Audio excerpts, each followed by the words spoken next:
the Rebbe immediately stands up and greets his melamed. Reb Zalman would not, and nor would any chassid, sit during a yechidus. It's not appropriate to sit in front of the Rebbe.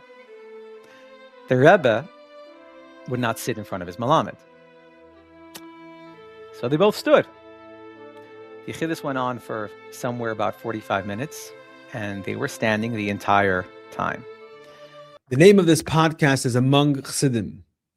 If you know anything about the Chassidish way of life, you know that one of our greatest pillars and the best way that we can give the Rebbe nachas is how we show up for one another. We celebrate each other's simchas, and just as importantly, we stand shoulder to shoulder in times of need. Right now, there's a mishpacha, a beautiful family of Chassidim that needs our immediate support and chizuk during a time of unimaginable pain and sorrow. A dedicated shlucha, a devoted mother, just passed away at the young age of 47. For years, she battled the terrible machla heroically, full of unwavering emunah. Friends of the family have come together to launch a very critical campaign. It's important to support them financially during this devastating transition. But perhaps even more importantly, it is to let the Reiter family know that they are not alone. We want them to feel that Chassidim all over the world are standing right beside them, wrapping them in love and support. Please open up your hearts and be as generous as you can. Let's show them that we are taka among Chassidim and that we take care of our own in their deepest moments of grief. Please, right now, log on to charity.com/Reiter Family Fund. That's charity.com/REITER Family Fund. Let's be there for the Reiter family with brachas of Akitza Veran and Sheikh Neafar and Mashiach now.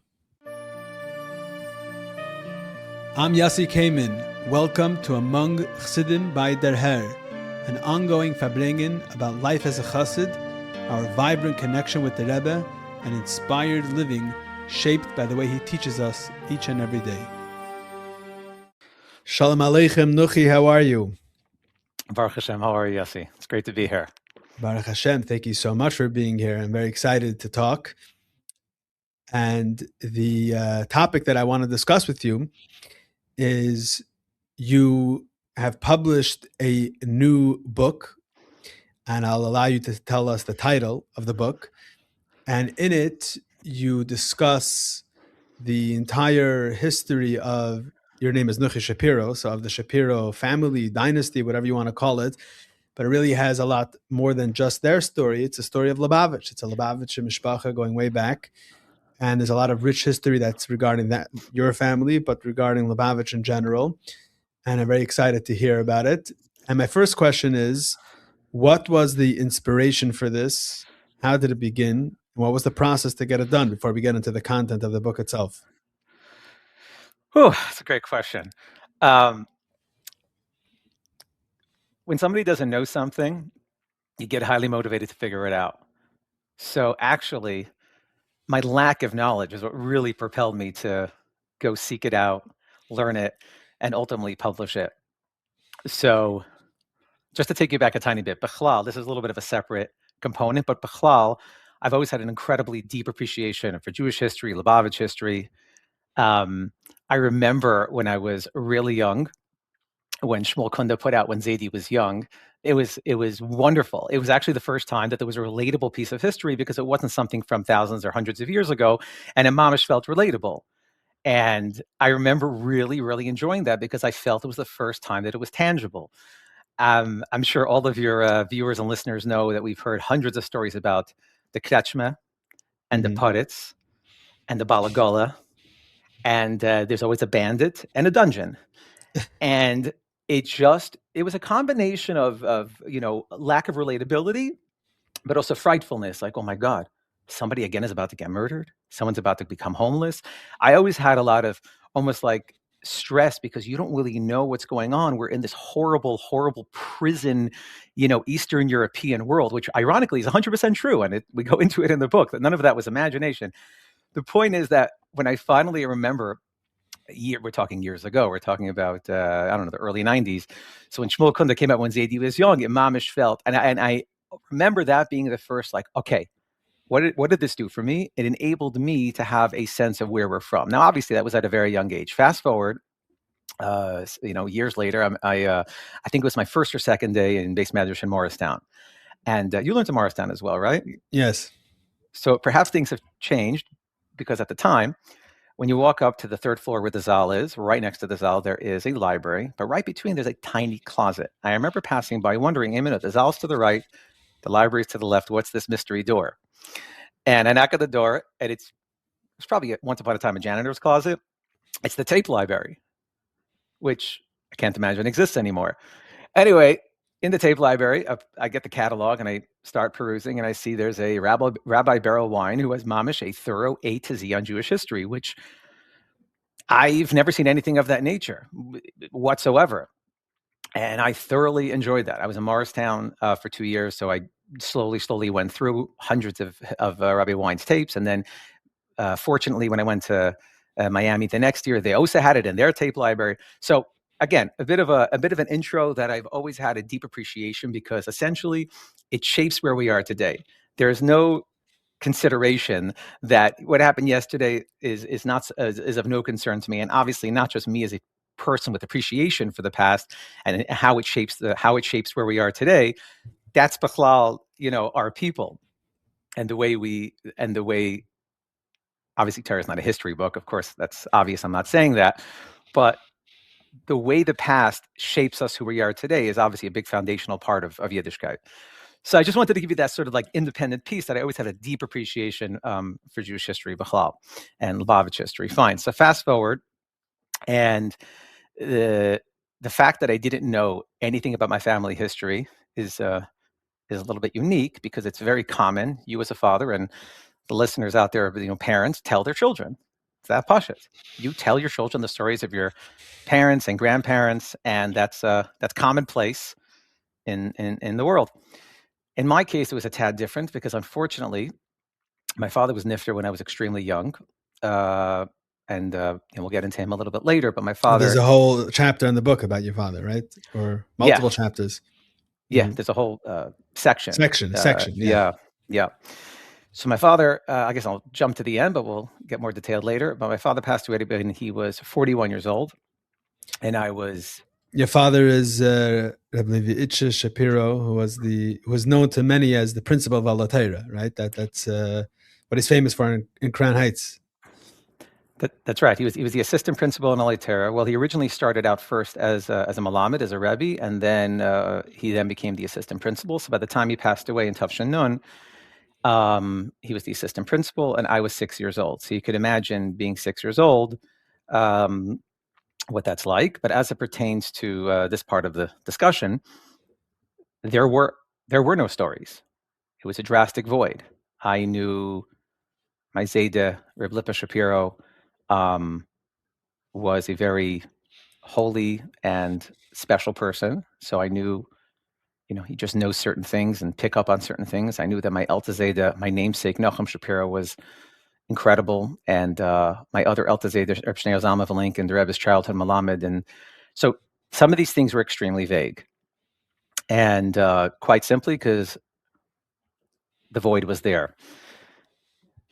Independently, I always appreciated and loved bumping into people who would say something like, "Oh, I remember your father. He was my melamed in Al-Torah, or he was my principal in Al-Torah," or maybe a community member, because he was extremely active in the Crown Heights community, doing amazing things for people.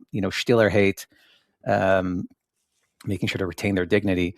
So it would be these bump-ins every once in a while where I would get these 30-second golden nuggets, and quite frankly, those 30-second nuggets honestly brought him back to life. It's brought him back to life for 30 seconds. So over the years, between these two needs that I had, I decided, okay, I'm going to write a book on my father. But my father's story is my story. But the story's bigger. It's his parents, his grandparents, etc. So my father's story, hence my family's story, is really one large unit. So between wanting to write a book about my father and wanting to know more about my family history and my extreme appreciation and love for Jewish history and Lubavitcher history, bichlal, that definitely that was sort of that was what propelled me. So the actual first action taken was in 2010. We were sitting in Crown Heights for my father's yard site. I think it was a 19th or 20th yard site, and my uncles and aunts were there. And it's a yard site for bringing, which anyone who's been to a yard site for bringing, I'm sure many people have, it's not the easiest for bringing. So I basically took out my, at the time, Mastama iPhone 3, and I said, I know very little about the family history. Please share with me. So I put the phone down, hit record, and it was just phenomenal. So all my uncles and aunts, chiming in, throwing in stories, episodes, events, and this is going back to 2010. That was the first, let's call it, interview that I conducted. I wouldn't say in that exact moment I told myself, oh, I'm going to write a book. But I definitely started the journey. And that was the first piece. And then slowly started collecting stories and documents and photos. So slowly over the years, as it built, it's obviously many, many years. And I hope I answered your question. You did a very good job. So the final product, you want to tell us the title of the book? Sure. The title of the book is the entire book, meaning the title of the book is mamish, the summary of what everything is inside. It's called Legacy of Resilience, the remarkable journey of the Schapiro family. And if you read the book for 5 minutes, you'll hop why it's called Legacy of Resilience, because that is exactly what it is. The unbelievable capacity to maintain their Yiddishkeit and their Chassidishkeit, and even Bagashmi is staying alive, is really what it is. And the cover itself exemplifies that as well. I have a copy right here, so I know most people are listening.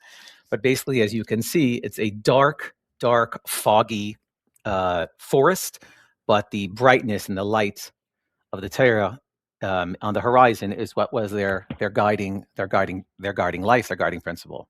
Okay, so I want to get to the content of the book, and but before that, from my perusing through the book and from our conversations, you really come out with that it's not only the legacy and the story of the Schapiro family, but what you have here is the story of Lubavitcher Chassidim and the story of the Jews in Eastern Europe and the way a Chassid behaves and the way a Chassid lives the day to day. So there's a tremendous benefit for the broader community in general. I think it's a benefit to know about people in general. There's a lot of books now being published. The stories of Chassidim, the Rebbe encouraged very much Chassidim to write down their zechrenos and their memories and memoirs, etc. But beyond that, I mean, there's the reason for that is because it's not just about an individual; it's about what those individuals represented and the background of their lives that they were living. Right? Does that make sense? Yeah. Just to add to that point in my preface, where I talk about why I wrote the book, but I also bring a phenomenal letter from the Frierdiker Rebbe while the Frierdiker Rebbe was in Atvatsk in I believe it was 34.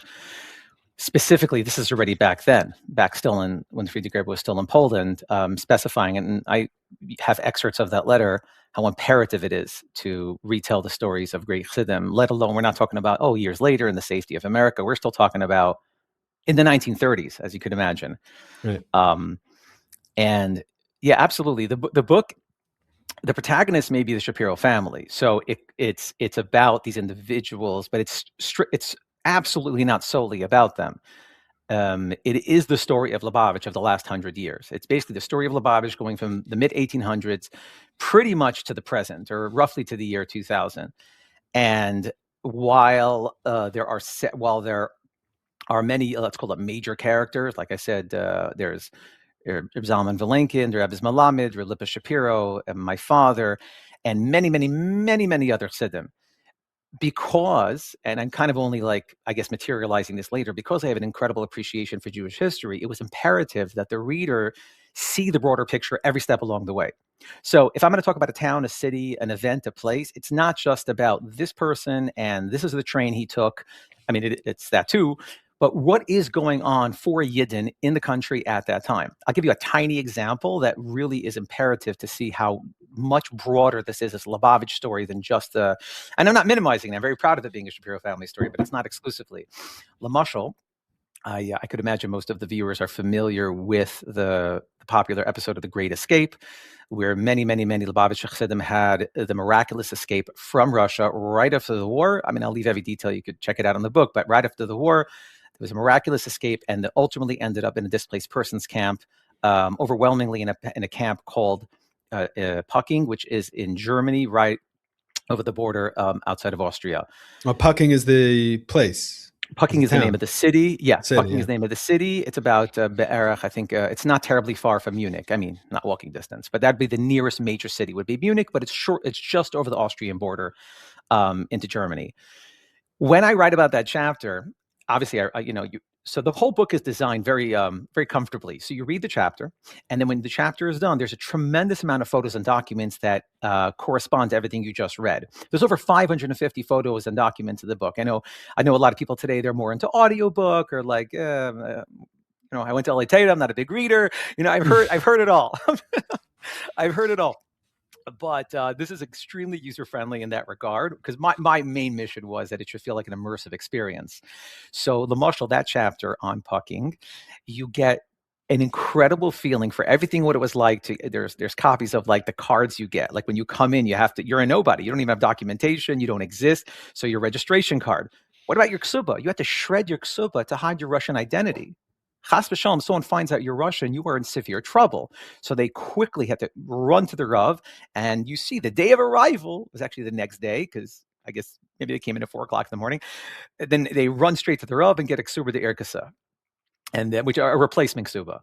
And then it goes on and on into the people that visited and all the other events. There are Shag's visit, the setup of Timchet Mimim, the Svarim that they used, the setup of the Chadarim, the infrastructure, Kavyachal, like a koilel. They were training people to be shachtim. The point is that it's way beyond just the family. It is absolutely the history of Lubavitch, and you see what Lubavitcher Chassidim went through in that time. There's actually a fascinating letter from the head of Vadat Sala, who sent it to the United States, and it specifically talks about some of the ins and outs. I almost want to. It's so juicy that I couldn't edit it down. Obviously, there's a lot of things that didn't make the book, but that letter is so geschmack that I ended up putting in the whole letter. It's actually a 4.5-page letter. It's one of the biggest documents in the entire book, which, Baruch Hashem, my intuition was correct. A lot of people gave me feedback like, wow. And it's a lot of the interactions between the people within the camp in real time, because the motive at the time was that he send a letter to the rabbis of the United States explaining what's going on, and we need your help. That was the premise for the Vadat Sala letter. I think it was dear leaders dear Jewish leaders of the United States of America. So I only use that chapter as an example, and then of course you have visits from Rabbi Laser Silver, and you see Rabbi Binyamin Gordetsky there as well. And then there's a nearby visit from Eisenhower. So the point is that you definitely get to see the bigger picture. And that I just use that as a mashal because the chapter I'm Pucking is incredibly visually immersive. I was going to say that when I was looking at the book, I was really blown away, specifically about that chapter with all the photographs and documents you had on Pucking. I mean, were any of them, are they newly released? Because for me, I haven't seen, I would say, many of them. So some, I'll explain. So think about this. Imagine you're operating Yad Vashem, or you're operating the DC Washington, the Holocaust Museum in Washington DC, or the Joint Distribution Committee, or YIVO, any of these massive historical institutions. And comes COVID, because I started this prior to COVID. Again, this was a passion project, chiseling away for many years. But during COVID, naturally, massive segments of these organizations had to shut down. So the museums weren't open. They really took advantage of the time because they have everybody on payroll. They're like, okay, let's archive stuff. So they definitely, I was there at a fortunate time where they definitely started to archive a tremendous amount of things that were inaccessible prior to that. Additionally, so that's definitely true. Why you'll see some stuff that and it's credited. You look in the back. I have 550 documents. Every single document is source. You'll know exactly where I got every single one. Obviously, I wanted to give Karasatayv to the origin, but also for yourself on a research perspective, like where did this come from? And some of it was from, those are some of the major institutions. I mean, there's more major institutions, and they're all thanked in the acknowledgement section. But some of them came from extremely obscure places. I mean, I even met third and fourth cousin Vilenkins from Yekaterinoslav who still live there in Dnieper, and they provided photos for me that were unbelievable gold. So yeah, it's basically almost two books. There's the written component, and then there's the visuals. Amazing. Okay, so I think we got through our conversation, we got a little bit of the background of what it takes, the labor of love that went into it. So maybe you can start storytelling and tell us a little bit. Maybe we'll go chronologically, how it all began, and we'll go through the generations. So the format, because the central figures are my grandparents. My grandfather, his name was Nuchie Schapiro, and my bubby, her name was Chana Vilenkin. Obviously became Shapiro. So they are the central figures. So the way to simplify it was the first two chapters. I went back into Nuchie Shapiro's origin, and then like where he comes from, his parents, his grandparents, v'cholu. And then at the end of chapter 2, he's a bacher. Starts chapter 3, it goes back to where the Vilenkin family originates, and then chapter 4, and then at the end of chapter 4, Chana Vilenkin as well is of marriageable age. Chapter 5 is when they meet, and that's when the story, so to speak, continues with them both as a unit. So the Shapiro family, interestingly, does not come from some of the famous Shapiros. I think I got this my entire life, not in Lubavitch, because in Lubavitch, frankly, there are not a lot. It's a very popular Jewish name, but in Lubavitch there are very, very few Shapiros. Mm-hmm. We are, we're a large family, but we're not the only ones, but almost the only ones, if you almost have to do it by number. So, but in the Welt, I remember over the years hearing, "Oh, Shapiro, are you a Kohen?" I'm like, why would I? No, I don't know why that would be. Galia Mukais, and you have other, Remeir Shapiro. So we know that the Shapiro is a place, Spire, right? Correct, but that is correct, and I note that in the book. So we have I could not find any evidence that we come from Spires, which is the Yiddish was Spires. So it was a city in Germany that Nebuch was most of the people were killed, and the few survivors took the name Spires, and a twist on it was like Shapiro's, like you are from the survivors of that city. Sekenzine, I don't know. In an interview, by the way, I have to pause for an incredible thank you to Mrs. Strauss. I don't know her first name. Some people call her Bubby Strauss, but I'm sure Bubby's not her real name. She is a Beis Rivka teacher for many, many years, and she has a project for her students, a social studies project that they have to interview. They have to interview their grandparents, and unbelievable foresight, phenomenal foresight, and that was incredible. A resource for me, because think about it. You're trying to collect information on someone who's already passed. So one of the best ways to do it is I went to all the Eineklach, specifically the girls, because I don't believe Elatera had this project, but if they did, I missed it. Doesn't sound like Elatera.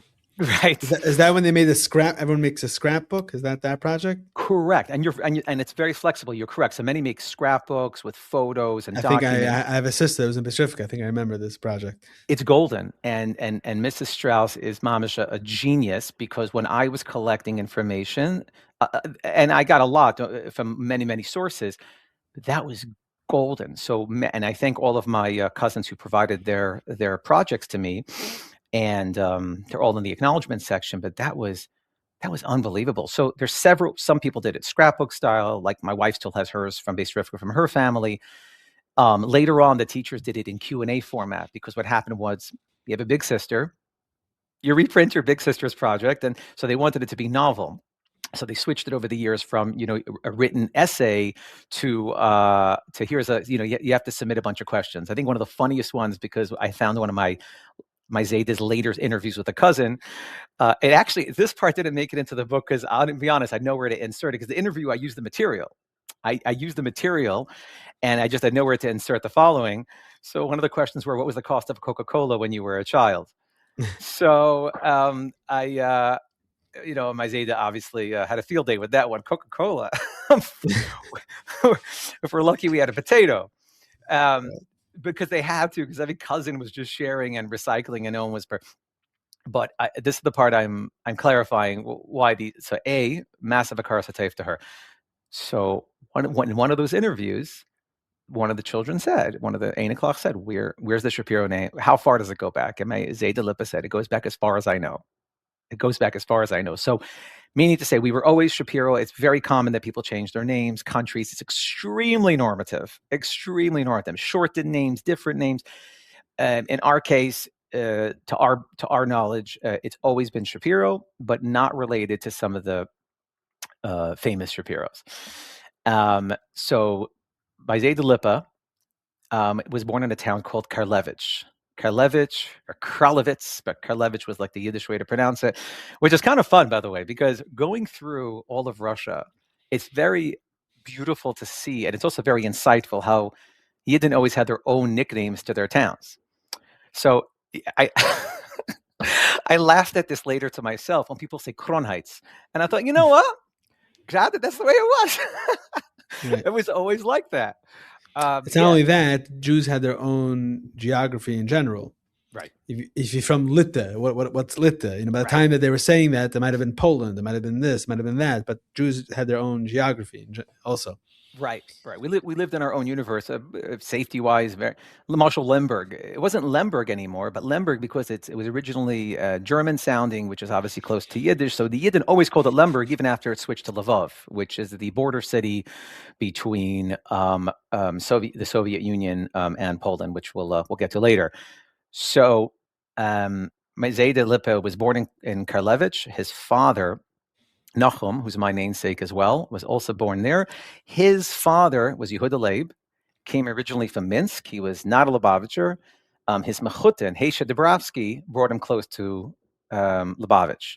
Now, when I say Heisha Dubrovsky, I know the average listener thinks, oh yeah, the writer, he was Nifter maybe 10, 15 years ago. Not him, his namesake. So as you can imagine, if you just follow the year line, the Heishka Dubrovsky that you're thinking of, we're not referring to him. His namesake was a mechutin to Yehuda Leib Shapiro.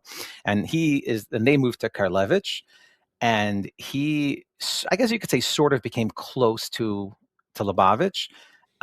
His kids, he had 9 children. One of them was my namesake, Nachum Shapiro. It's a little bit unclear if the boys, there were 5 boys, if they all went to Temchet Mimim. That part's a tad unclear, but it is very clear that essentially all his 9 kids were Lubavitch, one of which was my great-grandfather, and then Nachum, had... Your great-grandfather went to Temchet Mimim? It's a little bit unclear. You don't know? It's right. Okay. It's a little bit unclear. I mean, it's extremely clear from, I have a pan. Let's put it this way. So I'll tell you what I do have. I have a pan that he sent to Frierdiker Rebbe in 1934. And it's in the book. It's beautifully translated perfectly into English. There's also a lot of footnotes because some of it had to be coded. You couldn't just freely write a letter. I'm not trying to sound like, oh, you have no idea what it was like, but it's true. The Frierdiker Rebbe was out of Russia at that point. Correct. So when you're writing your pan to Poland, it's still going through the postal service. So this pan that went to the Frierdiker Rebbe, it had to be coded. So I have, on this topic, I have 2. I have some panim from Rebbe Shapiro, who was in Leningrad in the early 30s, and his panim were deeply coded. And thanks to the help of my uncles, helped me decode. The little ones were easy. L'mashal, they referred to the Frierdiker Rebbe as their father. They would never say Rebbe because it's too dangerous. So they would refer to him as father. Obviously, you had a lot of Yidden. We sadly know the Efsexia. I mean, that already was gone by about 1929. But nonetheless, we knew that they had easy access to translate your letter, no matter what, if it was in Lashon Kodesh or Yiddish, no problem. So anyway, in that incredible pan, which is a masterful window into what was going on, you clearly see he's writing like a chassid. So Nachum, the closest I could get was documentation coming from him. So it appears that Yehuda Leib's children were all Lubavitch, between how they lived their lives, who they married, all their grandkids.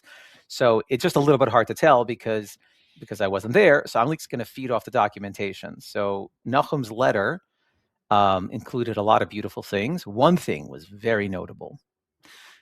So it almost may contradict everything that we think about the times. Not all, but some. So one of the things he mentions, he would love a bracha for his son, Lipa, who's of marriageable age, to find the shidduch. There's just one little problem. Can't find a frum girl. There's just no frum people around. Where'd all the frum people go? There, I'm no expert in the shidduch space. I don't know when people discuss shidduchim if that's the number one hardship when trying to find a shidduch. Obviously, there's many, many things to deal with. But I don't think if you asked a frum person today, are there like there's no more frum people, right? There's a haskalah, a massive wave, and they gobbled up everybody and we're gone. So anyway, that was a very, very insightful piece. It's a longer pun, and it's very insightful. So Nahum, and I don't want the listeners to think for a second that I'm using this term lightly, because I definitely know people, Achrei Meis Kadeshim, people use terms lightly. He was mamash abaki b'shas. Realistically, he mamish sat and learned all day, and that was his life, always learning. He was a bookkeeper, and when he wasn't working, he was learning, and he very strongly made sure that his kids adapted that same thing. Another major thing that I found is there's a minig, Erev Pesach, to read. There's a letter from Rabbi Shimon from Astropoli, to read his letter. There's a letter. It's sort of like how do I describe it? It's a lot about Yetzias Mitzrayim. It's, I guess you could say, sort of like Kabbalah. Anyways, it's called Igeris Shimshim Astropoli. So back then in Russia, it wasn't like today, where you go on kahas.com, you order any sefer you want, a machaya. They didn't have any svarim. And he wanted to keep up this minig every single Erev Pesach. So he hand wrote it, and he had a handwritten copy that he kept till his eventual passing in the United States. So I'm very fortunate to have a copy of that. It's in the book, and it's incredible to see a handwritten letter. And it gives you just a little bit of a window into what life was like for Yidden in the old country. Specifically, somebody wanted to learn something, what that meant. Right now, you go on Safari. I mean, it's I don't mean to sound dated every time, oh, it's amazing what we have now, but it's true. And I think that you'll have a deep appreciation when reading the book, getting a historical glimpse into what life was truthfully like. So Metzad Nahum, just to give you a tiny glimpse, so he has this handwritten Pan. There's a handwritten pan, and then there's also a handwritten letter that he would learn Erev Pesach. So I don't know if he went to Simchat Mimim. It's a little bit unclear. His younger brother absolutely did, because I actually have a Simchat Mimim picture. I'm sure some of your viewers have seen. They used to take pictures of Simchat Mimim. Not in Lubavitch. You're talking about somewhere else. That's a good question. It could have been because his brother Avram Yeshaya. Let me think a second. Was it actually in Lubavitch? That's a good question. I don't remember offhand. Right, because Simchat Mimim opened in the late 1800s. Did he act? Yeah, no, it is. When did Simchat Mimim leave Lubavitch? I think it's Ein Zayin, I think. Yeah, then it's possible. Yeah, then it's. I forgot it. Yeah, no, that it's possible. Then it was actually in Lubavitch. Yeah, because he eventually died in the siege of Leningrad in 1941. But so Bekitzer, back to the family as a whole. I go through a lot about all the siblings. There were 9 siblings. Nahum was one of them, my great-grandfather, and some survived, some did not survive. And then from there we go into his children. One of them is which my grandfather, Reb Lipa, and he's one of 5 children, and some survived and some unfortunately did not survive. And it goes from there of what it was like to learn in Simchat Mimim. Now, at this point, when Reb Lipa, when my Zaydu went, Simchat Mimim, this is after the Bolshevik Revolution. things have drastically changed. I mean, even by the time my Zayda went to Kremenchuk had already moved. So if you want to get an incredible insight, only in chapter 2, an incredible insight, what, maybe it should be like mandatory reading for Bachurim before they go to yeshiva. Oh, the food is no good. You just read this chapter. The underground. Oh my goodness. It's the between the underground, between your life being at risk, between the lack of food, the lack of lodging. In the meantime, Isaiah took it as the best experience of his life. In one of he bounced around to several yeshivas, not because he got kicked out, because sadly they were always shut down, and they always did their best to. The communists kicked them out. Correct. The communists would shut it down, and then they would move on to another location where it was, I guess you could say, ahead of the communist. So he ended up going to Be'erich 4 yeshivas over the course of roughly 4 and change years. And there's a great piece, and this I heard from an interview from him.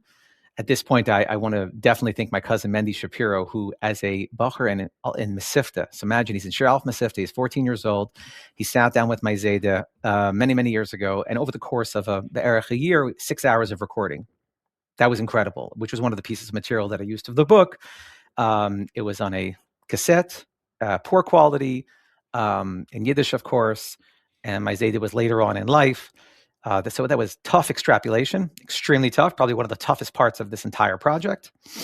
And in there, he talks about a lot of the details of yeshiva. He talks about a lot of things, but I'm just saying specifically yeshiva. And Reb Itcha de Masmid, and there's a whole section on that, came to his yeshiva, and I believe he spent the winter there. And he became very close with him, everything from being mesmerized by him, and he highly influenced the person he became. Everything from the way he learned. He would be busy all day long, in the yeshiva and everything like that. And as soon as the evening came, because they actually stayed in the same place, like everyone had like a nook and a cranny to sort of sleep. There was no fancy dormitory with a comfortable mattress. So in this case, there was a cook for the yeshiva, and she had like almost like a little extra space in the kitchen. So they put like 2 beds. So he would be there, and Reb Itcha would be there. And comes 11:30 at night, when one would think you're about to go to sleep because you have a big day of learning tomorrow, Reb Itcha put his feet in cold water and opened up a tour and started to learn. And in his words, he basically never saw him sleep the entire duration of that winter when he came to the yeshiva. And there's a lot more detail on Reb Itcha and him as an incredible individual, of course, but also his influence on my Zayda and the yeshiva as a whole.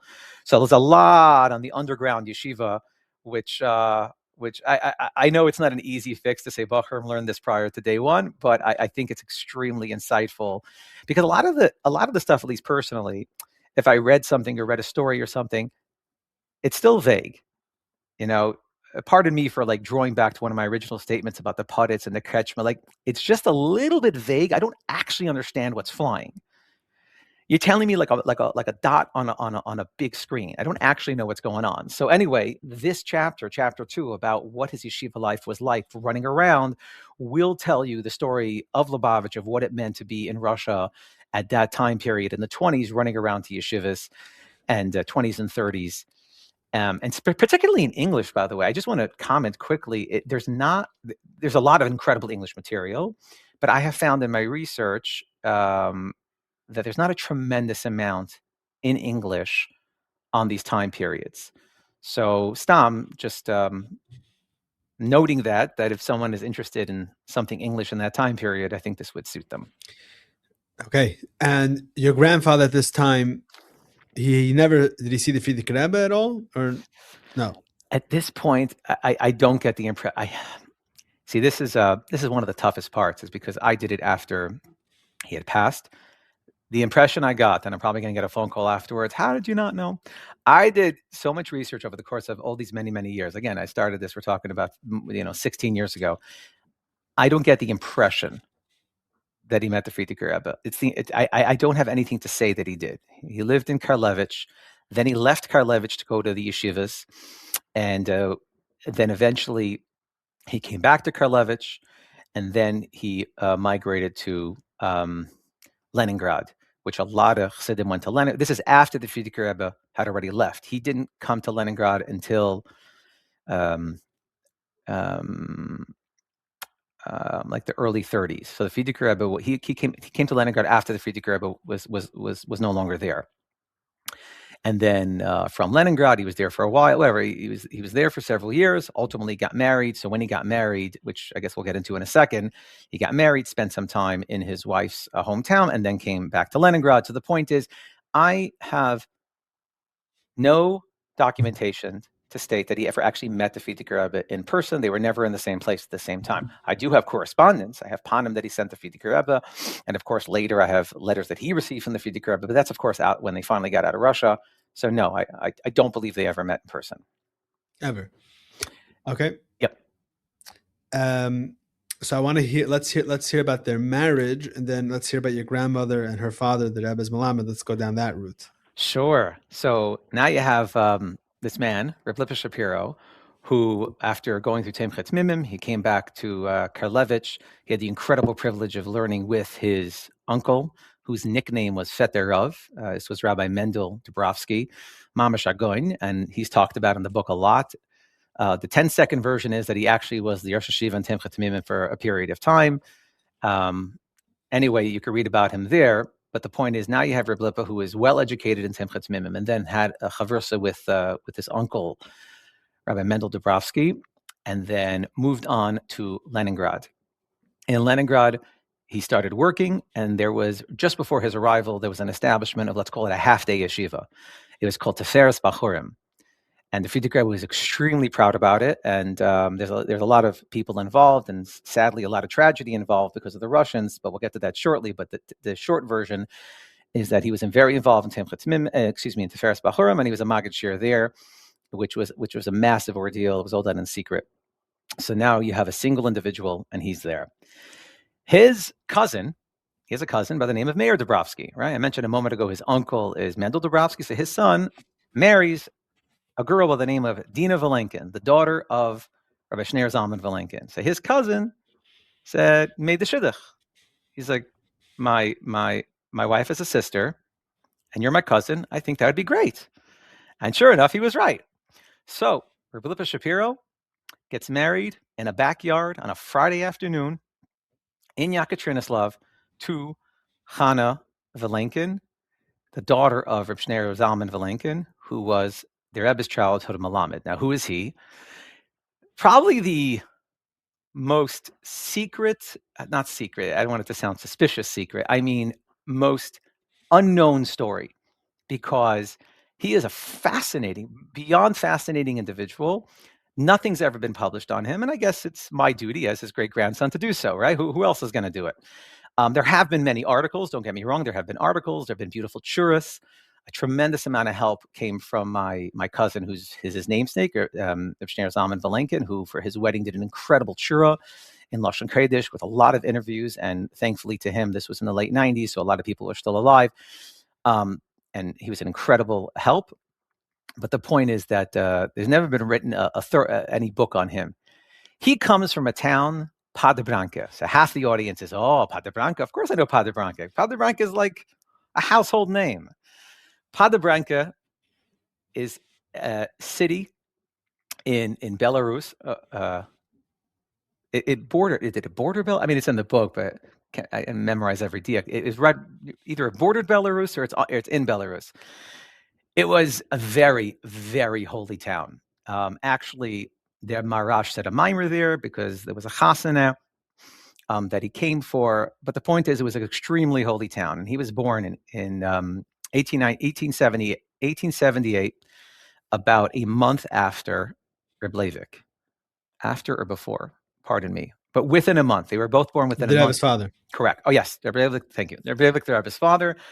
And they were born about a month apart from each other. And they were very privileged to learn together as children. They were childhood chavrusis. I mean, obviously things were very different back then. Your cheder was basically your local shul, and they would learn. They also were highly influenced by Reb Zalman Chaikin as well, who taught them as well. So anyway, this is the world where Reb Schneur Zalman Vilenkin was born. To my knowledge, he was always Lubavitch. It appears they go back as far as the Alter Rebbe. It was a little bit hard to do like a ben achar ben, but it appears that they go back to the Alter Rebbe, the Vilenkins, in terms of being Lubavitch. His childhood was very unique in that regard. The city of Padre was also a stopover when going to see their Rebbe. So obviously it was extremely unusual. It was a great privilege to see their Rebbe, but they had the unique privilege that when the Chassidim would go on their way, they would stop in for bringing preparation, and of course on their way home give chazara, and that was an incredible part of their life. So just being en route to the Rebbe changed your whole life drastically. It's a very interesting perspective, right? Like your entire childhood could be predicated on the geography of your city's location. And that's going to shape your entire future. Who'd think about that? Makes sense. Sure. But I guess today when you're thinking of what's a nice community to live, let's say someone, whatever, the Anash communities, I don't know, there's 50 sprinkled Anash communities in the United States. Where am I going to live? So I'm sure people are thinking about the schools and the Chassidischkeit of the neighborhoods and all these kinds of other things. It's just a very unique perspective. It's like, okay, I'm going to pick the one that's en route to Lubavitch, because I'm going to get the passerbyers. I'm going to get the visitors. Anyway, so his father was a sheikhet. And as we know, it was always like this in the old country that the sheikhet, I mean, the shadchan today are obviously still Yerei Shemayim, but it was very normative that the sheikhet was basically like the mashpia of the town, almost like the second to the rav. Because you obviously have to have tremendous Yerei Shemayim to be a sheikhet. So his father was a sheikhet, and he went to cheder, was very close with Rebbe Rebbe's father, and that was his upbringing. There's a tremendous amount more detail in the book about his childhood, and eventually his visit to the Rebbe Rashab, getting drafted, which was mamash a miracle. He was one of 9 children. And obviously Timchat Mimim didn't really exist at the time. He's, like I said, he was born in 1878. Eventually gets married, turn of the century in 1900. His shver is also a sheikhet. So ultimately he moved to his wife's town, which was very, very nearby. And his shver ultimately trained him to be a sheikhet. And that is how, and that is sort of how his marriage life began. Reb Leivik, as we know, became the Rav of Yekaterinoslav, which is modern day Dnieper. Dnipro, I think it's called. Oh, because it was Dnieper Petrovsk, and then in I think it's called Dnipro now. Dnipro, it changed again. Okay. That's the famous joke that the Rebbe was born in a place called Yekaterinoslav, but it was very hard to pronounce, so they changed it to Dnieper Petrovsk. Well, the Rebbe was born in Nikolaev. I'm sorry, the Rebbe grew up, but now I think it's called Dnipro. Okay. So it's interesting because in the book I had to make that decision. I had an incredible editor. She wrote the book on Rabbi J.J. Hecht, just a phenomenal editor. That was one of the hardships. I'm like, okay, so how do I consistently work with cities? Like, do I continuously change? So the kids are in the book. I just call it Yekaterinoslav because we're reading about that time period. And even when it changes a little later, maybe I'll put a parentheses or something. So I try to make it very comfortable for the reader. So Rebbe Leivik, the Rebbe's father, becomes the Rav in 1909 in Yekaterinoslav. There's a tremendous amount written about him. But let's go into his personal life for a quick moment. Okay, he has 3 children, the Rebbe of which is the oldest, and of course needing somebody to teach them. Unlike today, people, not to be insensitive, but there's, tuition is not the easiest thing in the world. I'm not minimizing it, but there's a little bit of a harder option. No yeshivas. That's a little bit of a harder option. So the notion of even being able to have a yeshiva available that didn't exist. So he reaches out to his chaver and at the time, Yekaterinoslav Taka had a lot of shadchan. There was a time period, this is before things got really, really bad and secularized. There was still a great need for kosher food. It was a big city, Yekaterinoslav. Huge, and was very, very Jewishly populated. But just to give you, perspective on the, well, I'll get to it in a second. But at the moment, so he reached out to his chaver and said, I'm I'm here in Yekaterinoslav. I need a sheikhet. And he obviously knew that he was a Yireh Shamayim. He knew him from childhood. He knew him very, very well. Please come. Now, unlike today, he didn't send a WhatsApp message, and he was on a flight 24 hours later. It appears it took at least 9 to 11 months to actually make that trip between, closing down his affairs and we're not Mamish Pradabranka. He was not terribly far away, and then make his way. By the time he arrives in Yekaterinoslav, sadly, the wave of secularism keeps getting stronger, and there's no more need for another sheikhet. So Reb Leivik says, "How's this? Please teach my children, and when a shkita position opens, you'll get it." Admittingly so, he was a little bit uncomfortable with that proposition. Not that he was a Balgaiva, and I say this wholeheartedly about his character. You'll read about his character in the book. It was more just unusual. I mean, here you have this incredibly learner Talmud Chacham. Incredibly, would be appropriate to call him a goyin. He didn't understand why he would Kavyachal teach Kita Aleph, but he obviously trusted Reb Leivik. He, of course, happily admitted later on that was the silliest thought that he ever had in his life. So in his little apartment, which there's photos of, the exterior, I wish I could get the interior, but there's photos of the exterior. My uncles actually made a pilgrimage there many, many years ago. So I have a wonderful photo of 3 of my uncles standing right outside the apartment. And that is where the cheder was. So it was, I'll go slow so people can get a perspective. It was a mandatory schooling by the government. You had to sort of have excuses. Are you sick, etc.? I'll leave that aside for a second, how they got out of that. So you have the Rebbe, and then you had 11 other children. Now, overall, he taught for be'erach nearly 10 years, like 9 years and a bit. So let's just round it. Be'erach 10 years he taught.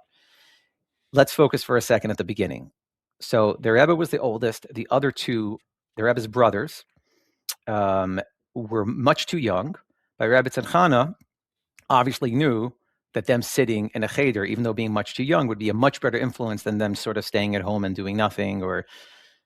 So they would go as well. So the 3 of them would be there, but the younger 2, at the beginning at least, would just play on the floor and just be there to be in the environment. And then there were others. There was Reb Nachum Goldschmidt, and I mentioned some of them in the book.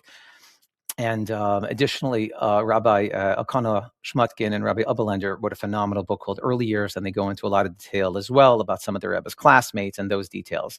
Again, my perspective was specifically about my Elta Zeder Reb Zalman Vilenkin. So the Rebbe joined this brand new cheder when he was 7 years old. So we know when the Rebbe was born in 1902. So the Rebbe is 7 years old, and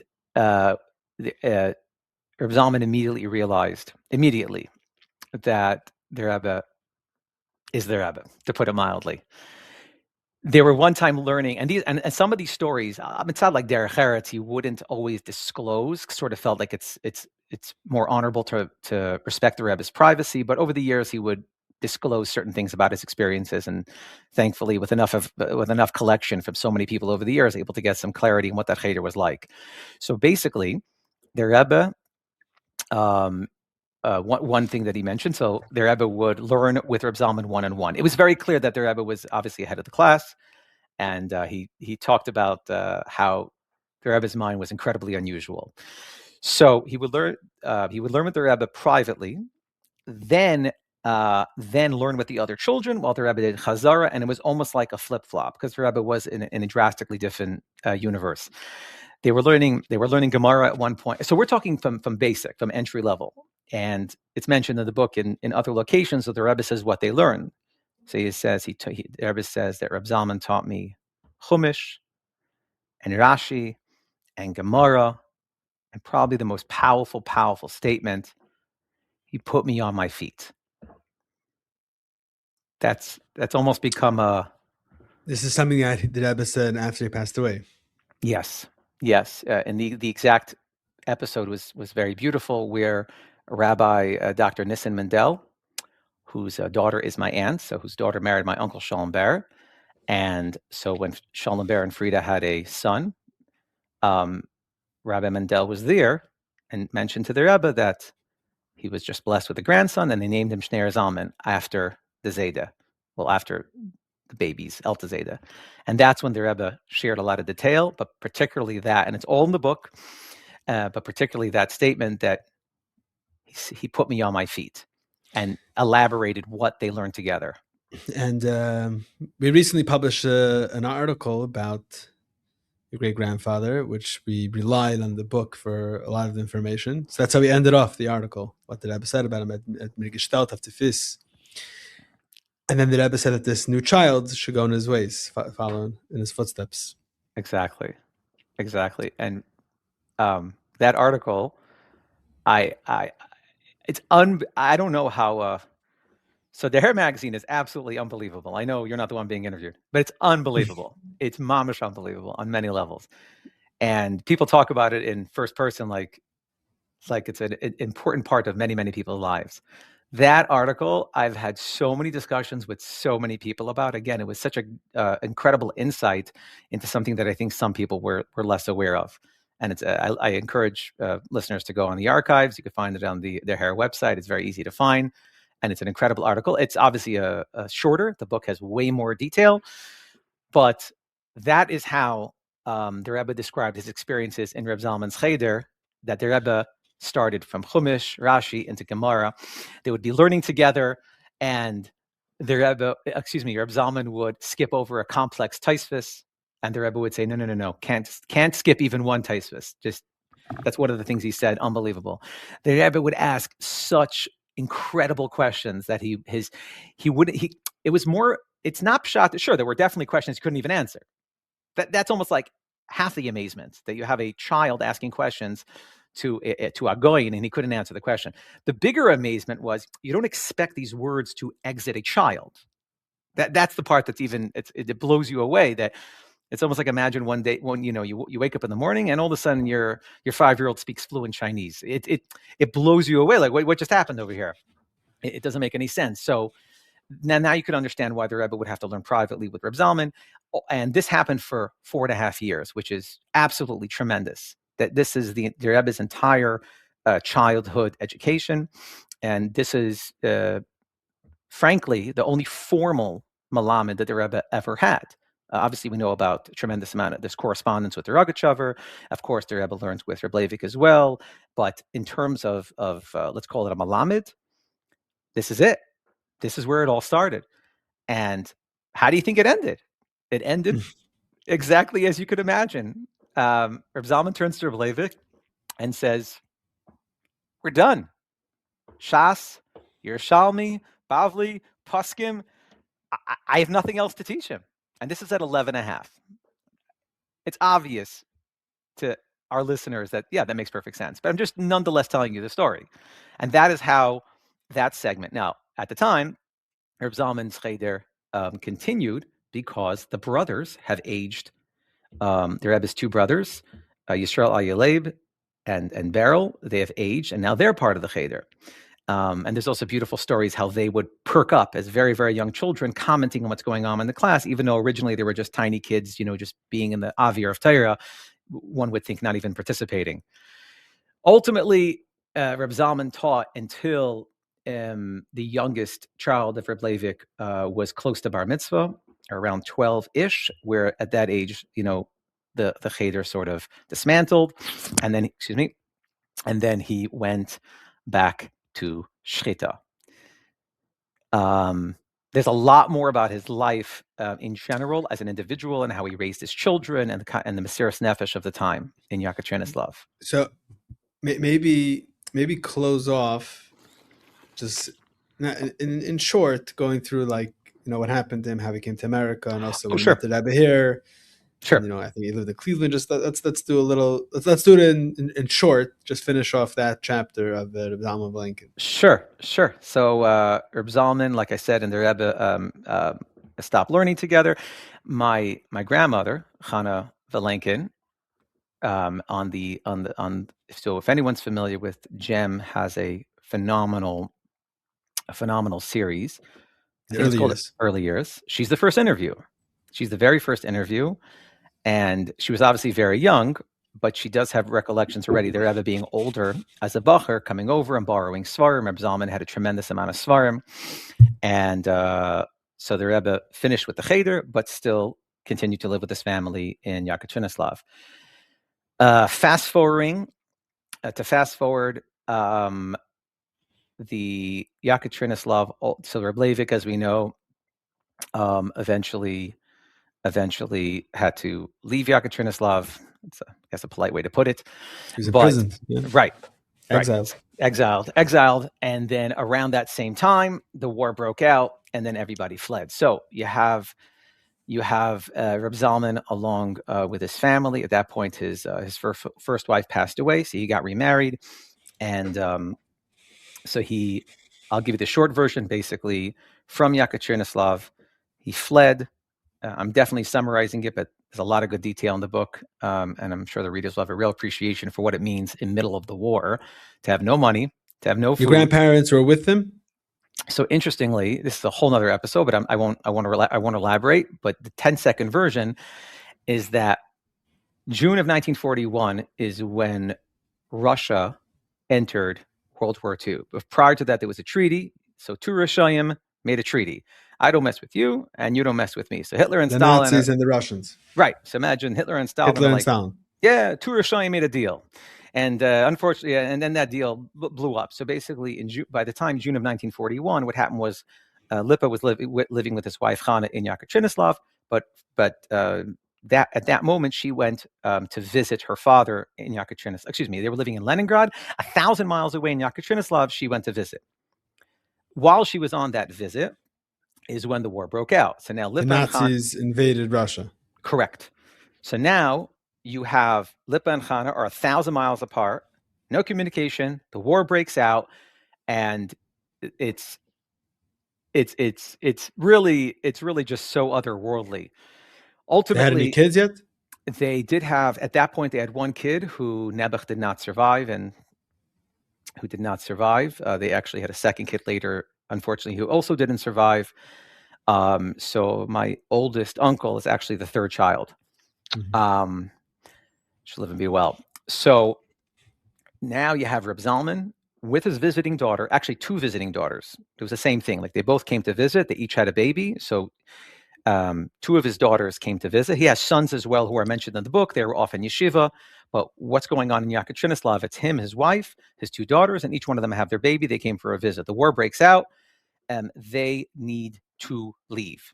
And immediately they go. Eventually, they end up at a town near the Caspian Sea, which I failed to get the proper pronunciation. It's it's a tough pronunciation.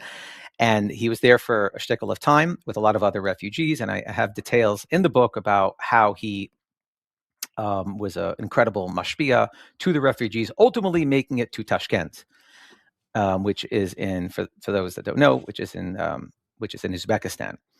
Afterward, without getting into every detail, there was the famous Great Escape, and from Tashkent made it to Lvov, Lemberg. From Lemberg, eventually made it to the DP camps in Pucking, which... So your grandparents ended up reconnecting and going to Tashkent? Right. So my grandparents were separated for be'erich a year and a half during the war. Yeah, this wasn't an overnight sensation. What I just said in 1 second took a long time. So yeah, during the war, they were separated in 1941 and eventually reunited in 43 and lived for the duration of the war in Tashkent. And as soon as the opportunity became to flee the Soviet Union, they did so with many other Lubavitcher families. And there's incredible detail and photographs as well of people and I'll get to the flee in a second because there's a few secrets that I unraveled that I really appreciate. So Reb Zalman basically escapes Russia, ends up in a displaced persons camp. I talk about a lot of his activity there. From the displaced persons camp, they go to Paris. From Paris, the plan was obviously to get to the United States. The joint was incredible. Mamish, if you read about what the joint did, Mamish Tzadikim, and they enabled the refugees to have stability. They took over a hotel. They got them housing. They tried to, they gave them a stipend. They gave them clothing, trying to find them a job. They're Mamish incredible. And And there's a lot of correspondence between Reb Zalman and the Frierdiker Rebbe, which is all in the book. And there's also correspondence between Reb Zalman and the Rebbe, because he ended up staying there up until 1953, after the Rebbe was Rebbe. And the Rebbe definitely behind the scenes tried to get him visas and all these kinds of things, and was successful. But unfortunately, Reb Zalman's health did not allow him to travel, so he eventually, after his recovery, 1953, Reb Zalman with his wife Zelda, and I think at the time it was only one of his daughters. His other daughter shortly followed afterward. My grandmother and her husband Reb Lipa and children, they followed shortly thereafter. This is the first time now, it's 1953, that the Rebbe and Reb Zalman reunite. The American Joint Distribution Committee, were having him settled in Cleveland. And the way it worked was that it was all privately funded by the Joint. They would mamish collect money from American Jews and I'm sure beyond. And there were quotas for cities, for refugees. You couldn't just, pick your city on a map. But on their way to Cleveland, they came to Crown Heights. And this is the first time that Reb Zalman and the Rebbe are meeting each other in basically decades. Among Chassidim is brought to you by Chassidische Der Herr. We live in a chaotic world, a world where for us Chassidim, as a seinu, lei ra'inu, we do not have the ability to hear and see the Rebbe on a daily basis. Yet we know that the Rebbe is very much with us, and the Chassidus Chabad is alive and thriving more than ever before. One needs to only tap into it. Chassidische Der Herr provides you and your family with the tools necessary to tap into all of this. Whether it's the monthly magazine, the way it all began, whether it's Der Herr books, Der Herr online content, and so much more. Men, women, and children throughout the world benefit and use these tools on a daily basis. Whether it's children enjoying the children's magazine that comes along with the regular Der Herr, or enjoying the children's podcast, whether it's Bachrim in yeshivas receiving the Der Herr, whether it's girls in high schools enjoying Der Herr club in their local high school. People all over the world and from all walks of life enjoy and utilize these tools and take advantage of it. If you're not already subscribed to Der Herr monthly magazine, do so today at derher.org. That's derher.org. Der Herr is a dynamic organization which is committed to continue providing these tools, grow on a constant basis, and do all that we can to help this effort. Baruch Hashem, it takes a lot of resources and finances to make this all happen. You can be part of Der Herr through your financial support as well, through visiting our website derher.org, or through contacting us to setting up a meeting. Thank you very much. Enjoy the rest of the podcast. I spoke with Edda Springer, so the Mashpia, Reb Itcha Springer, his wife, her name is Edel. She is my father's first cousin. So Reb Zalman had a daughter, Dina. I was telling you about Dina married Meir Dubrovsky. So this is her daughter, Edda Dubrovsky, who eventually became Edda Springer. So she was there, and unfortunately she passed away recently. I conducted at least 4 interviews with her over the course of the book, and she was there firsthand to describe the Yechidus. Reb Zalman walks in. She was in the room. She was in the room because she had just come from Paris. They finally had come to the United States. She was in the room with her parents and grandparents. And they come in. The Rebbe immediately stands up and greets his melamed.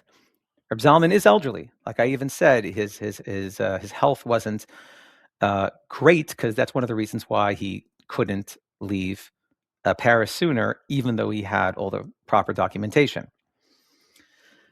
Reb Zalman would not, and nor would any chassid, sit during a yechidus. It's not appropriate to sit in front of the Rebbe. The Rebbe would not sit in front of his melamed. So they both stood. The yechidus went on for somewhere about 45 minutes, and they were standing the entire time. Edda shared with me that the Rebbe was trying to persuade Reb Zalman to sit down because he's elderly. Wanted him to sit, and said, it's in the book, the exact quote, mit 40 Jahr zurück haben wir gesessen auf ein Bank. 40 years ago, we sat together on one bench. We sat together learning together. We could sit together now as well. And Reb Zalman did say later on that he felt very badly. He made the Rebbe stand, but at the cost of sitting in front of the Rebbe. That was the first Yechidus that they had when they came to the United States.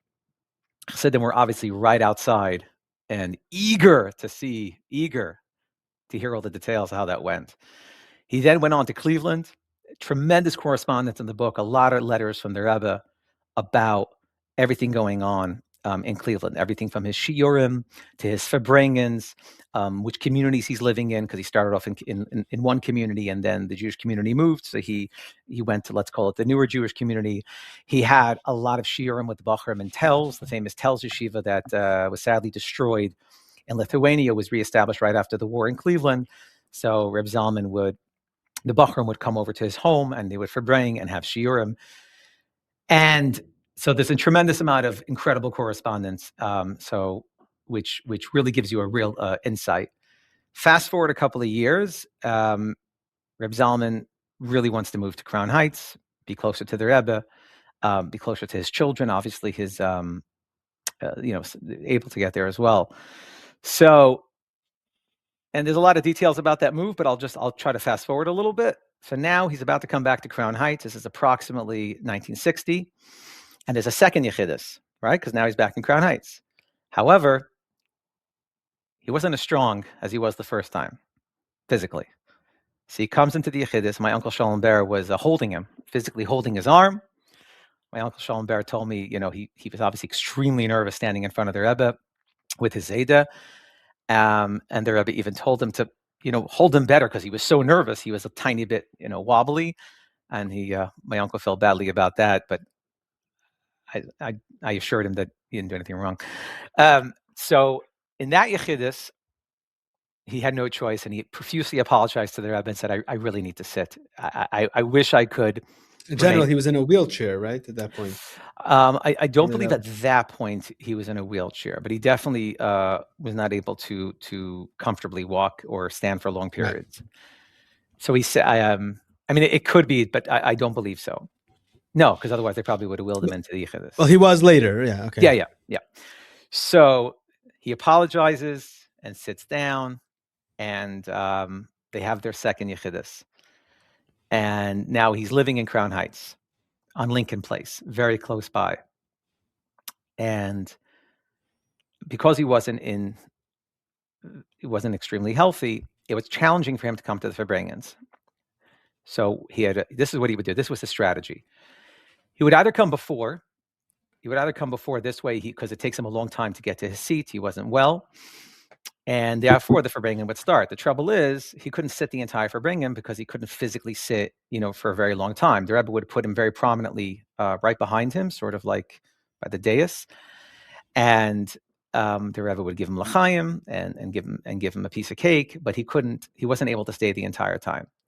So he would try his best to leave during a niggin to be less disruptive. The trouble is that the Rebbe would not be seated while his melamed is standing. So the Rebbe would sit up a little bit, with what appears to be the intention of not inconveniencing the entire oilam and making everyone stand, but at the same time the Rebbe would stand for his melamed. And of course, it appears that most of the oilam stood up, noticing the Rebbe standing, and it would take some time for him to leave. That he would strategize the other way, perhaps come in middle of a niggin, and then being able to stay till the end of the farbrengen. Either way, getting in and out would be very disruptive. So he actually stopped going to farbrengen because he felt bad for the Rebbe and felt bad for the others present. So it appears that there were many farbrengens that he did attend until he felt that it was not nice to the. It was a whole to do every time he came. Absolutely, whatever strategy he picked, whether he came earlier and left in middle, or came in middle and left at the end, he couldn't win. But always continued to have an extremely close relationship, and you see it in the correspondence. He eventually aged, and my uncle Shalom Ber lived. I think he lived by him because of yeshiva. So he was in yeshiva, so he lived in his apartment, and he came in and he noticed that he was not speaking very clearly. He used to, anytime he wasn't learning something, he would be chazring mishnayos bal peh. He would learn all the time. That was just the status quo, always learning. But if he wasn't like learning in front of a sefer, he'd be chazring mishnayos bal peh.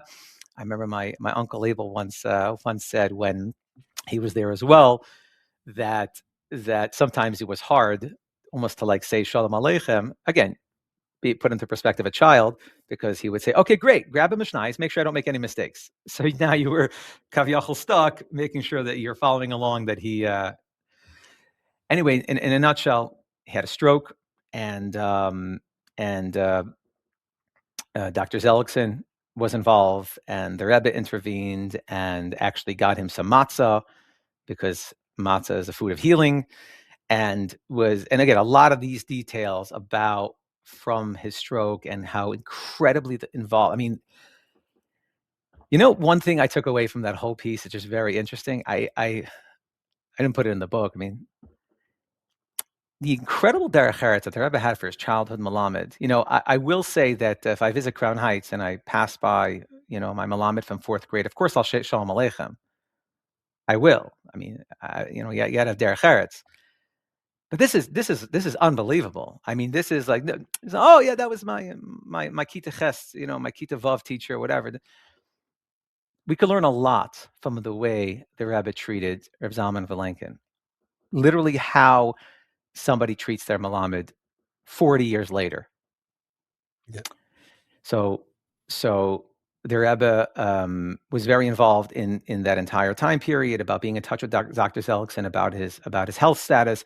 Even when he ultimately had to be hospitalized, the Rebbe sent a specialist.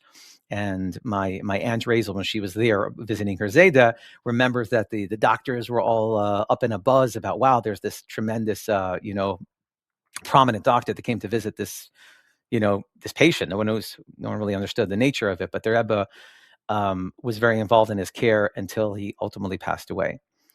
Even after he passed away, the Rebbe held the Aron at his levaya, which is extremely rare. Went to the basic forest, did not go inside, because the Rebbe shared with Reb Shmuel Levitin on the drive back that he didn't make the proper achanas, because if he had to go into the basic forest, he'd have to go to the Frierdiker Rebbe, and he wasn't prepared. But the Rebbe went to the levaya, and the Rebbe funded the kever, asked that the two sisters give $1, because the children are meant to pay the fee for their parents' burial.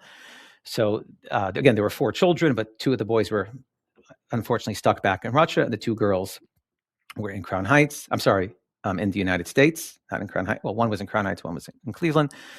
Anyway, so the Rebbe paid for the levaya, or paid for the burial, and then later on with the mitzvah, the same thing. The Rebbe wanted to pay 1/3, and the 2 sisters paid the additional 2/3. And of course, they submitted to the Rebbe the mitzvah, and they felt bad submitting with the piece that says that that Reb Zalman was the Rebbe's teacher. They weren't sure how that would come across. Maybe it would be a little bit.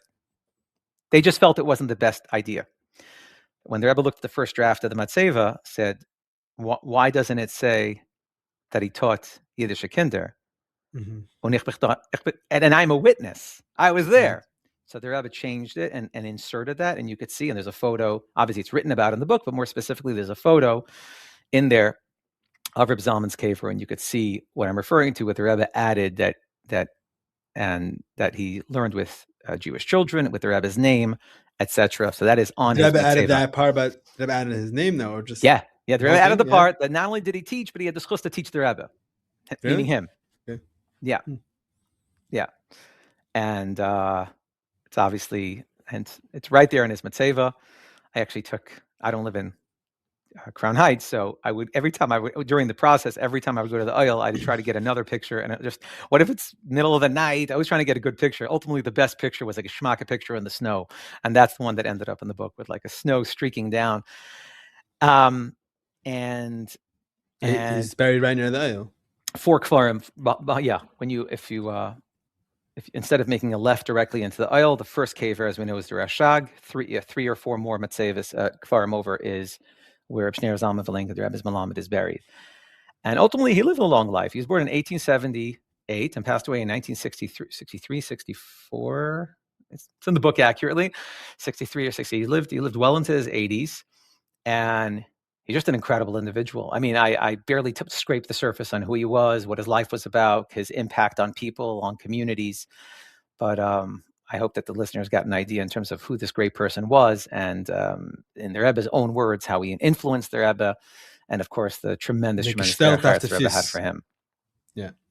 Okay. Thank you so much for sharing. It's really amazing. So you were talking about Cleveland. Obviously, Zalman Vilenkin was there, and your grandparents were there also, your grandfather. So I know there's a lot there. That's another article we wrote in the Her about your grandfather's. It's not only his story, but it's also what he was doing there that has a big lesson.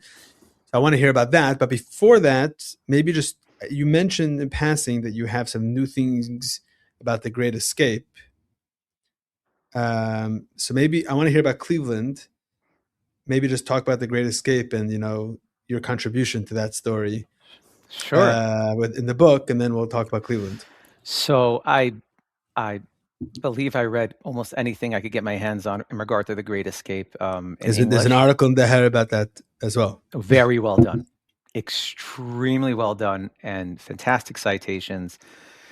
I mean, anyone watching this knows their hair, so it's kind of silly for me to talk about it. Not necessarily. Mamish? Okay. They know, but I don't know if everyone subscribes. So please encourage everyone. I definitely encourage everyone to subscribe. If you're on the fence about it, just get my cell phone number, and I'll put you up for the first year if you're doubting it, and then from there. Okay. Yeah. So if somebody texts me and says, "I saw you on the podcast, and I saw you yenting about the incredible Der Hair magazine," no problem. I'll back it up. Are you giving out your phone number as well? No, I think you need to have your own gumption to figure it out. In Lubavitch, I think there's 2 degrees of separation. There's not one person in Lubavitch I can't get their cell phone number. I could get Levi's phone number tomorrow if I try hard enough, right? And I'm not Levi. I'm just a simple guy. So the point is, I'm obviously trying to put my money where my mouth is, but I think I'm being genuine, and I'll do it for to the degree I'm able. This is by no means a shvua. Let's just put a big bli neder next to it, to the best of my ability. But if you're sincerely on the fence, and you basically say, you know what, I'm going to take this character up on his offer, and I get a WhatsApp message, hey, and then I will execute. Der Hair is an incredible magazine. There's nothing like it. And to the degree, this is a funny small story that I had. So many years ago, when discovering Der Hair and just loving it and appreciating it, I remember thinking, "Oh, how do I get a hold of the old issues?" And I think this is maybe 2020, because I remember it being roughly COVID time. There was an email that went out. You could buy all the old issues. I think like hundreds, whatever it was. Whatever the big number was. I immediately jumped on it, and the website wasn't working, and episode was a wrong link, and I'm emailing them like, how many do they have already? And I find I hopped it. Fast forward a little while later, just to share with the readers, it's not just a one man's opinion, although nothing wrong with one man's opinion. Shortly thereafter, I remember sitting with a chaver of mine.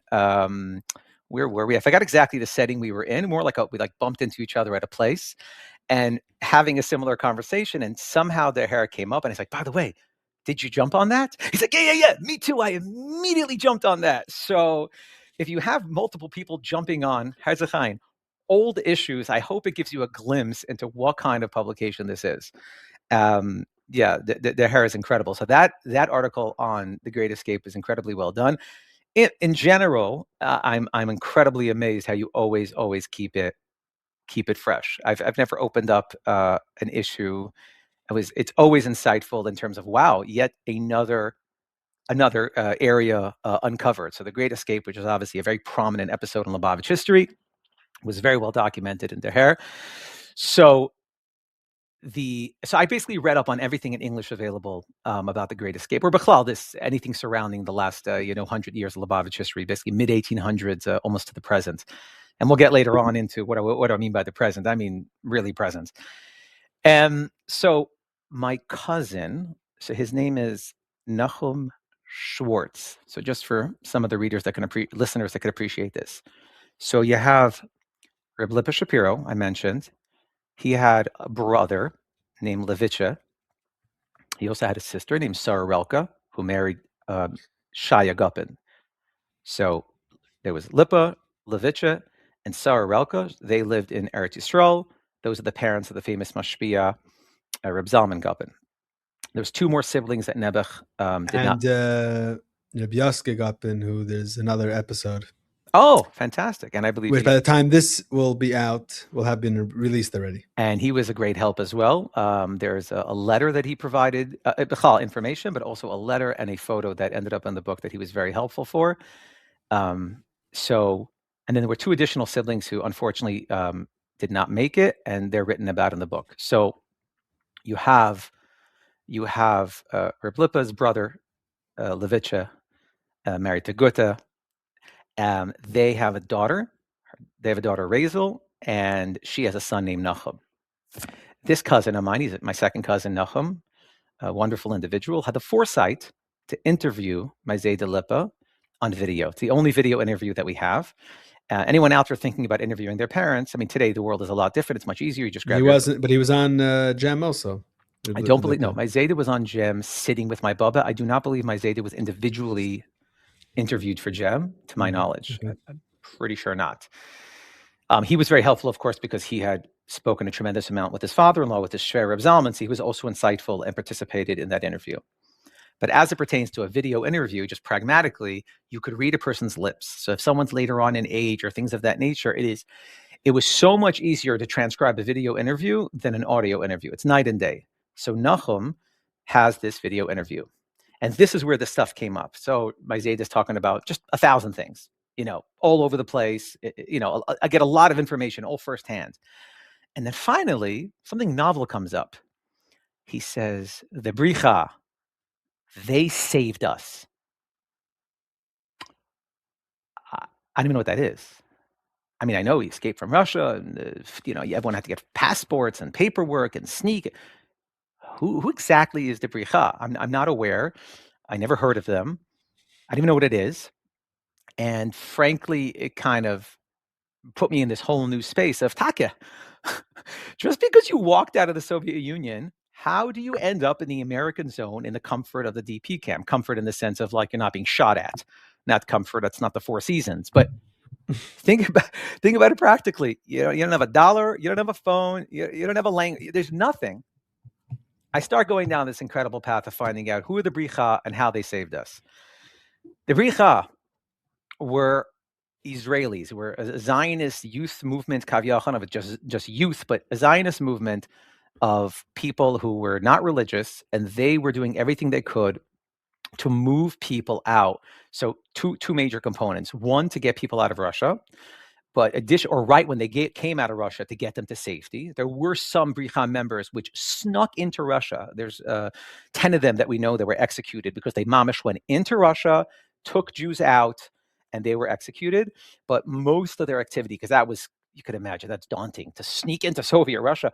But they, as soon as the people escaped Russia, where were they? Imagine you pull up in the train station in Krakow, because Krakow is the first city into Poland. There is not a black cab waiting for you with a sign that says "Welcome, Cayman family." Like it's not like that, So basically, now. So you're saying that the Lubavitcher Chassidim were organizing the escape, but what happens post the escape? That's where the Bricha stepped in. Correct. Tremendously. And I will give a bit of a bigger background. Upon the research, there is an Eretz Yisrael, like a Bricha Legacy Association.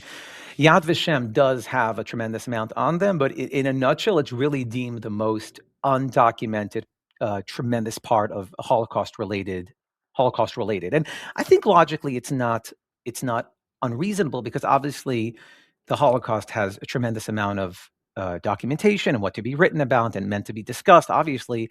So I think that some of the post-Holocaust activities, I guess, were a bit outshined. Doesn't mean that they were any less. The Bricha, I want to make sure I get the right number because it is absolutely tremendous. The Bricha clandestinely moved,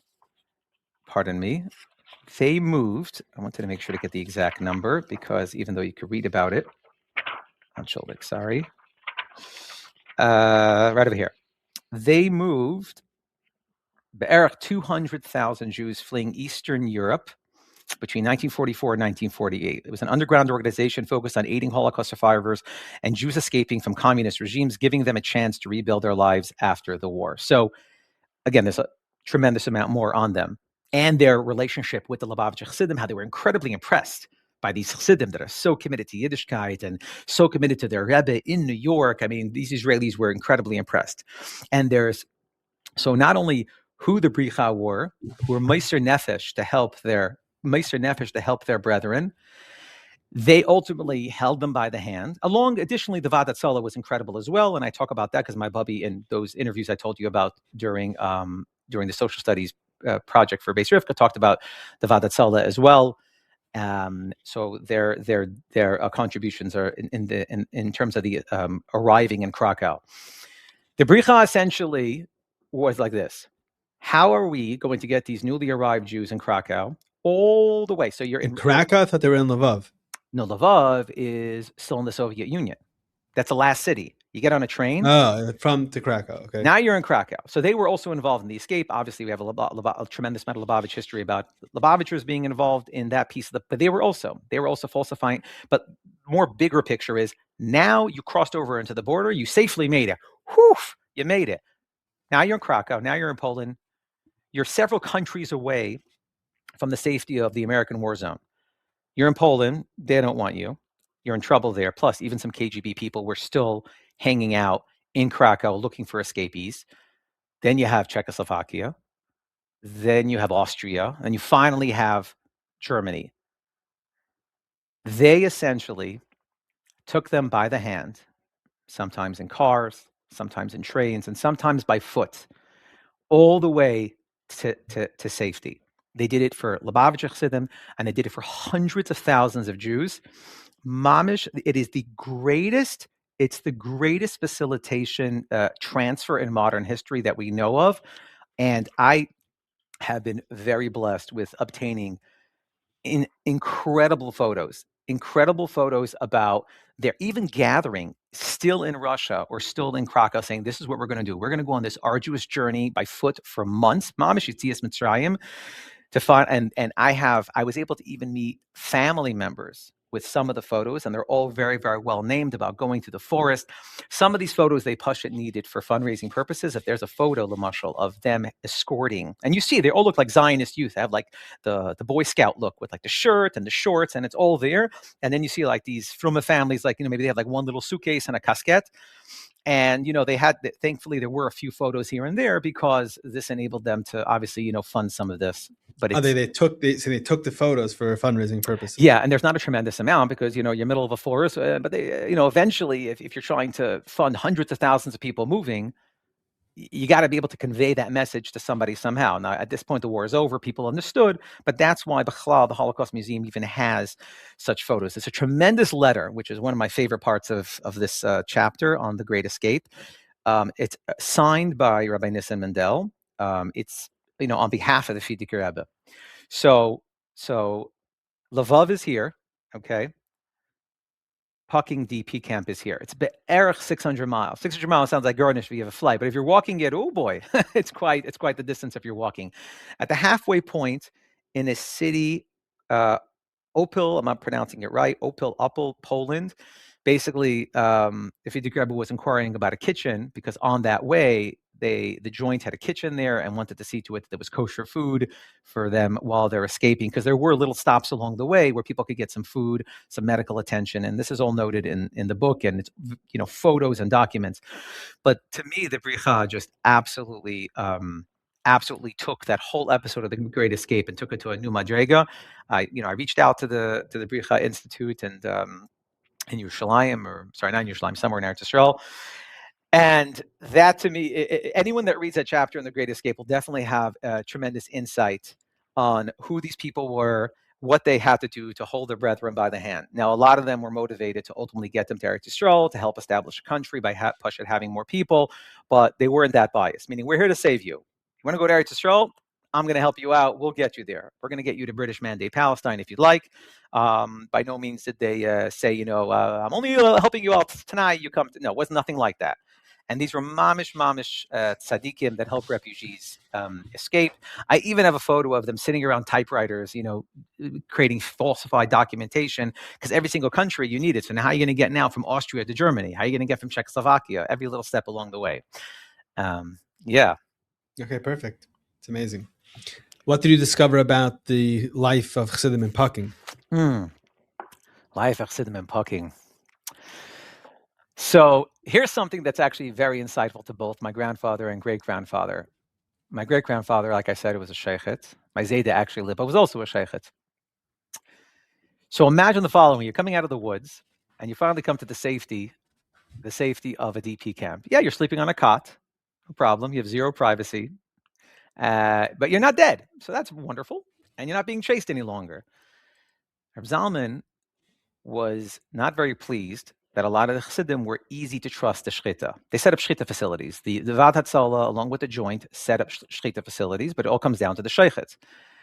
And he wasn't terribly. And now I don't fault the Chassidim. They're starving. They probably hadn't a piece of chicken in years. I mean, I don't fault them. I'm just telling you, Ma'aseh Shahaya, how it was. So first they tried to compel Reb Zalman and say, "Come on, it's fine. Look at their appearance." And he's like, "Well, it doesn't matter about their religious attire. That's not how we judge shchita." Anyway, Reb Lipa, my Zayda, stood up. It was right before Rosh Hashanah, and everyone was obviously dependent on the meat, and basically said, "We're going to have a milchiks Rosh Hashanah until this is worked out." And so it was. So they ate milchiks for Rosh Hashanah, and quickly afterward, they resolved it. It's unclear if they, who they appointed, but Rebbe Schneur Zalman, in his exact words, said that the only shchita that he recommends every single Lubavitcher to only eat is from Reb Zalman. And Reb Zalman at the time was one of the Rosh Yeshivas in the yeshiva in Pucking. I actually have, this is not from the Lubavitch source, which is amazing, meaning to say, one would assume, oh, you probably got this from the Rebbe's library. There's tremendous amount of things I have from various other sources. This, I believe, it's again, my sources are in the credit section. I have a 5-page report concerning Yeshivas Timchat Mimim and its associated divisions in the Pucking DP camp. So I have a thing about the operation expenses. I have about the list of Bachrim. Then I have the Anhala. So in the Anhala, you see very clearly that the Manal is Reb Nissim Nemanov. And then you have right over here on line 9, you see the Rosh Hashiva for Shir Beis is Harav Zalman Vilenkin. So he was busy in the yeshiva teaching. It's unclear to me how he had time to also be a part of the shchita. Maybe he helped with training or observation. It's a little bit unclear. But also they set up an entire thing for Rabbanim and Shatchim. So maybe that quickly resolved itself once they trained a tremendous amount of chassidim to be. And there's photos and documentation about what that was all about, because their goal was obviously to give them stability and enable them to have jobs. They didn't just sit around the DP camp, playing checkers. Like, everyone kept busy and worried about their future. So in the DP camp, Lubavitchers basically, for the first time, were free. They finally were able to celebrate in true freedom. They set up yeshivas, they set up chadarim, and girls' schools as well. And you see visuals and documentation for every single one of this. And it's a breath of fresh air. It really, really, after you read the first section of the book and realizing about the incredible oppression being under, and finally being able to enter this free world where you could practice. One of my favorite photos, there's a photo of Rebbe Chana, which I'll allow the readers to enjoy, and I discuss Rebbe Chana about her experiences in the DP camp, how she got out and reunited with the Rebbe. From the perspective of the Lubavitchers in the DP camp. Obviously, it's written about tremendously, but there's an incredible photo on Simchas Torah with Reb David Bravman. So this photo, why is it a photo in Simchas Torah? Again, the joint had to take photos to fundraise hundreds and hundreds of millions of dollars to help out our brethren in the DP camp. So there's a great photo of Reb David on Simchas Torah, Nachabes L'chaim, and you see he has like his talus, his talus is half on. It's funny. Cracks me up. Nothing changes. Right. This photo's from 1947. He could have been walking. When I saw that picture, that was like my thought. That's a Simchas Torah pose. Right. So he has his daughter. Is he holding a bottle of mashka? He has his daughter. It's his daughter. It looks like a bottle of mashka because he's clenching his fist as I. Yeah, So yeah. if you look very closely, it's just his fist, and his daughter's in his other hand. He's holding her. His talus is like halfway off. And it's an incredible photo. Finally, someone could celebrate, and they're not in some basement, still at hate doing a kafes. It's unbelievable. It's one of the most powerful photos in the entire book. So pucking was their first avenue to freedom, and this really enabled them to get back on their feet. They received clothing and food and the Bachram. Think about the Bachram for a second. Most of them, through the hardship of war, didn't even learn in a yeshiva or learn properly prior to the war in Russia, who had the opportunity. So they had to reestablish a yeshiva that didn't Hashem, the older Bachram that didn't have a chance. Because if you're younger, it makes sense. You're in Shral. If you're brand new, we don't expect you to know much, so to speak. But not everyone had the privilege like my Zayda, even though his hardship of running around to the underground yeshivas was arduous, but at least he had the privilege of learning. A lot of people didn't even have that opportunity. And at this point, they're semi, they're quite elderly. So they were very strategic in making sure that everyone was able to learn at their level, while also making sure no one's Vashemt. Because you may have someone who, I'm already 18, I feel silly learning with the 14-year-olds. So they would make a shear for them, for other 18-year-olds who, due to hardship of war and communism, were not up to par. And the generation that we grew up in, some of our mashpim in yeshiva learned in Techetim and parking. So it's of course, absolutely. And you see in the photos, this was one of the hardest parts, is getting everybody's name. You could see one photo with 15 names. You could imagine what it took to identify everyone correctly. Sometimes I would do it based on look. Like, okay, this looks like a so-and-so. Right. Yeah. Okay. Beautiful. So let's move on to Cleveland. So your Zalman Vilenkin and your grandparents came the same time. They came the same time. Yeah. So they made it out of Pucking to Paris. Paris was meant to be Paris, but then they came to Paris to the United States at the same time as well. Yeah, Be'erich in the same short period of time. Okay. So I know there's a lot of rich history with, you mentioned already, Reb Zalman and your grandfather in Cleveland and what they were doing there with tells, etc. Maybe you could talk about that. Sure, and I'll give you some stuff that didn't make it into the book. not because there's anything wrong with it. It's because I'll get to it. So these immigrants are coming from Paris. Paris was meant to be a short 6-week stint. Ended up being for them 6 years. Reb Zalman was only because of his frail health, and the Shapiro's Pashut for gathering papers. Interestingly, my Zayda Reb Lippa's sister, Sarah Relka Guppin, they actually got their papers early. They ended up going to Eretz Yisrael. They actually thought, okay, whatever paper comes, maybe we'll end up in Eretz Yisrael. It wasn't like today where choices. Anyway, in 1953, first Reb Zalman, along with his wife and one of his daughters and son-in-law, they go first, and then my Zayda Lippa's brother, which Lubavitcher, he and his family also went. This is all in the same very short period of time. They actually received letters in Paris from Lubavitcher about America, and a few of the things are just interesting. One was the amazement when you go to a supermarket, you get a bag. When you go to the cleaners, they give it back to you on a hanger. The golden Medina. That's funny. Yeah. So I document those letters where he's writing what's America like. Reb Lippa comes to the United States, similarly to Reb Zalman, stops in Crown Heights, stays with his old friend, Reb Shia Korf, who he knows from Kremenchuk. Have some fascinating stuff in Reb Shia Korf in the DP camp. Is Reb Shia Korf in Yekaterinslav? No. I don't believe so. Reb Shia Korf, my Zayda Lippa learned with him, or rather under him, in Kremenchuk. Okay. So when he comes to Crown Heights, he stayed by him for those few days en route to Cleveland. They come into Yechidus, and I elaborate in detail. One interesting thing I want to note about the Yechidus, where Reb Lippa obviously my Zayda wants to be in Crown Heights. Who doesn't? And he actually asked the Rebbe, should I just stay? And the Rebbe said, definitely not. Als derech eretz for the joint. They not only brought you here to the United States, but they have you set up in Cleveland. And the Rebbe said, more importantly, and this was his shlichus, that Cleveland should know as a chassid sitzt in Stadt. Like the Rebbe basically said, don't go to Cleveland. You have a tremendous shlichus to do there.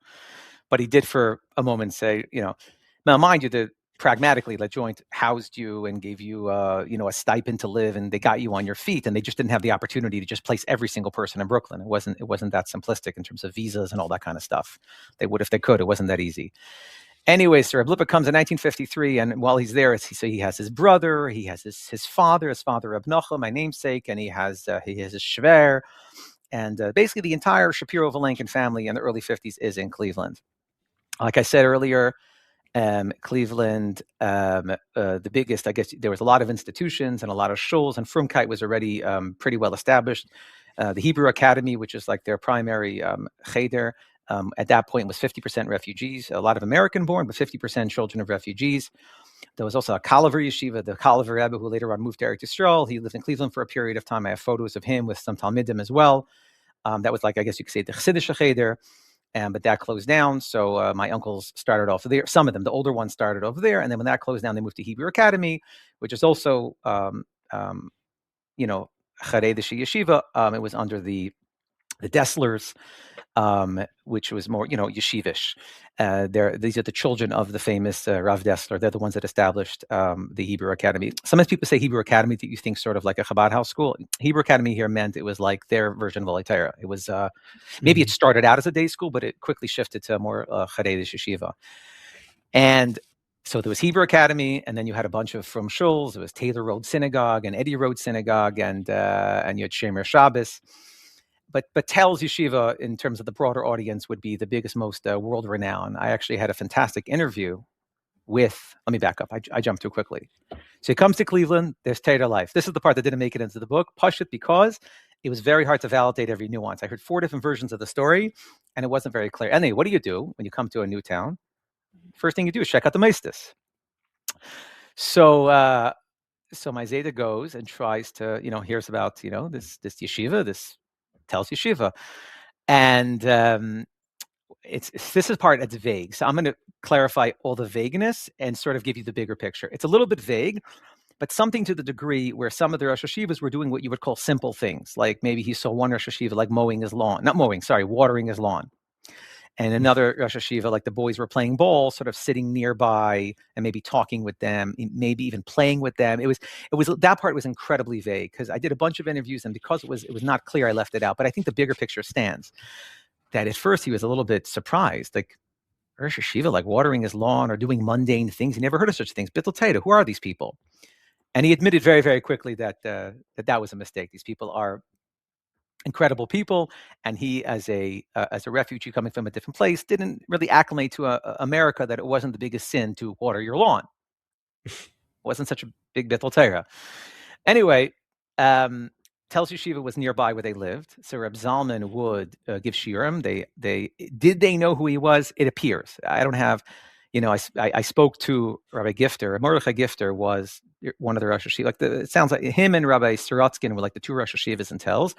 And I had spoken to Rabbi Gifter's son, Binyamin, told me something very interesting. This part, only that part I mentioned is not in the book, but this part is where Rabbi Gifter realized very quickly who Reb Lipa is. Actually, in that interview I was telling you about, the video interview, he said in English, because the whole interview was in Yiddish, but my Zayda paused and said, "Oh, Reb Gifter, my best friend." He switched into English for that one. Maybe because Reb Gifter was an American. He was American, yeah. Yeah, very American, even though he spoke an incredible Yiddish. But he said, my best friend. And with a big smile. If anybody wants that interview, I'll happily share it. So Binyamin told me that his father realized immediately what kind of going Reb Lipa is. This is someone who's incredible. So he set Binyamin up to learn with him, teach him Chumash and Chazara from Cheder. And he said it was twofold. One, to not pass up on an opportunity to grab him, while he's still available. Eventually, you'd get more busy, get more established with a job, but also to give parnasa to a new refugee, because it took a minute to get on your feet, and because eventually he was a sheikh, but I don't think these were overnight sensations. I have incredible pictures of Rabbi Sorotzkin, the other Rosh Hashiva of Tel's, at my uncle Gavriel Shapiro's bar mitzvah. Rav Gifter Punk was out of town for that bar mitzvah, so he's not. You don't see him in those photos. You see his wife at my father's bar mitzvah. The point is that my Zayda was very close with Rav Gifter and Rabbi Sorotskin and those at Telz. And I have great pictures of the Telz Bachrim at a Purim Farbrengen with my Zayda. Absolutely phenomenal. So he would give Shiurim and Gemara to them, and in Chassidus, a lot more detail as to the nature of like what happened in these Gemara Shurim. You could only imagine. What do you mean? They have their own derech, and you know, very insightful stuff about. So you could just imagine a Lubavitcher Talmid Chacham teaching Bachrim, who obviously are well learned, what life was like in that. So, but he had active Shiurim the entire time he was there, and very involved with Telz Yeshiva. They had an incredible mutual respect. And honestly, a shtickle utopian. I'm not gonna, you know. Saying something that hasn't been recreated, you know. I think there was a shtickle pause. Let's put it mildly. There was a pause, and thankfully, it's, I believe now, or the last several years, recreated to have an incredible mutual respect and really benefiting from each other. And he loved the Bachrim. You also write about. You write about Gifter and the Rebbe, right? Yes. There's actually a chapter called Reb Lippe and Reb Gifter. A lot of correspondence, and my Zayda was the facilitator. There is a letter, which I didn't put in because it was extremely unrelated, but it's interesting. You can find it quickly in Igris on the website. There is a letter where Gifter asked the Rebbe a few questions. So there definitely was direct correspondence, but in terms of other correspondence, I highly encourage you to read that tremendous chapter called Reb Gifter and Reb Lippe about my Zayda being the facilitator between the two. Absolutely fascinating. I think it will give tremendous insight of what they were able to accomplish then, and thankfully what I believe we're accomplishing today as well. A lot of incredible relationships that are happening these days. It's, like I said, there was a bit of a downtime historically between then and now, but I think we're back and stronger than ever. So in Cleveland, in addition to the Telz Yeshiva and the shuls, my Zayda was involved in everything. Basically, in modern terminology, it would be shlichus. So you name it, the mikveh, kashrus, everything from Farbrengens, and he would do an annual Yutas Kislev Farbrengen and make sure all the rabbanim were there. Again, the list is quite substantial, but you'll see it in the book of every facet of Jewish life that he was involved with. There was a lot of correspondence, about the Rebbe, a tremendous amount of correspondence from the Rebbe about different activities and different individuals to make sure to take care of, everything from shalom bayis to helping me makar of this individual or that individual. And he established Tzach in Cleveland. His home address was the letterhead headquarters. So while in Cleveland, he was incredibly busy. Mind you, he was a sheikh professionally full time. That's how he paid his bills. But he was involved in every facet of Jewish life while in Cleveland. And the chapter, I think, if I had to almost like give you a bigger picture. Oh, there's one more person before I give you a bigger picture, was Rabbi Yisrael Peiras, who was there for 50 years. A tremendous individual, has many svarim and on Shas. And the Rebbe in Yechidus told my Zayda, by the way, mentioned to Rabbi Peiras that I have all of his svarim, and I really enjoy them. I think even something like, when is he coming out with the next one? And Rabbi Peiras and my Zayda, he was the head of the Merkas Rabbanim. So Cleveland, just like any other major from city, had Rabbanim, and he was the head of Merkas Rabbanim for 40, 50 years. He would speak every year at the Yutas Kislev Farbrengen, and he would ask all his shilas and why the Alter Rebbe did this and that, and my Zayda would ask the Rebbe in Yechidus Taka if he didn't have the answer to the question, and then he would deliver it back to Rabbi Peiras, and it's all in the book. And so this is just an example of the kind of relationships and the kind of honestly incredibleness that was going on in Cleveland at the time between Lubavitch and the broader Jewish community. Okay, it's beautiful, and it really gives you a window into. I mean, the Rebbe was encouraging your grandfather to do all of these activities. Absolutely. And it gives you a window of, like, he wanted to be in Crown Heights. They said, no, go there. And you said, I guess this is before shlichus is institutionalized, but the Rebbe, a Lubavitcher, German, Lamden, etc., Rav, I guess, being there, how much influence you can have on the community. It's amazing. Okay, so I want to ask you, I think we'll end off with this, is I want to hear about the work that you've done on your father. But before that, is there any other areas of the book you want to just highlight before I get to that? Yeah, so the first 440 pages of the book, start with the 1800s hardships of Russia and go all the way until, like I said, the Great Escape and Tashkent and Pucking. And so I think the overarching idea of all of that was the incredible Mesiras Nefesh and the hardship that they went through during that time period, and ultimately having the heart and the gumption. The speechlessness is there when you see what they went through to reestablish themselves in the United States and not budge an inch. Coming to America, continuing with the same fire, the same bren, and making sure that they have a tremendous Chassidish family. And like I said, it's really the story of Lubavitch history over the last 100 years. And quite frankly, on a broader perspective, it's Jewish history. This is what Yidden had to endure over the centuries, essentially since Matan Torah. And I think the biggest insightful takeaway from that whole piece was what they set up for us. I think it's a little bit hard to look around and chop. They set that up for us. The refugees paved the foundation for every beneficial thing we have today. I don't discredit the massive yeshivas and the beautiful shuls and the crazy, phenomenal mikvayos, etc. Just, I think that the reader will walk away and realize that this entire foundation was all paved by the refugees that first came here, because chas v'shalom, because unfortunately you see these stories, they make a tiny left turn, it's all gone. All of it. One tiny left turn. Okay, we're in America. And these things perhaps are not so important. Maybe. So it's almost like the best example I could give is, imagine you. I don't know. You're trying to you have a gun and you need to hit something on a mountain. You got to hit a soda can on a mountain 1,000 miles away.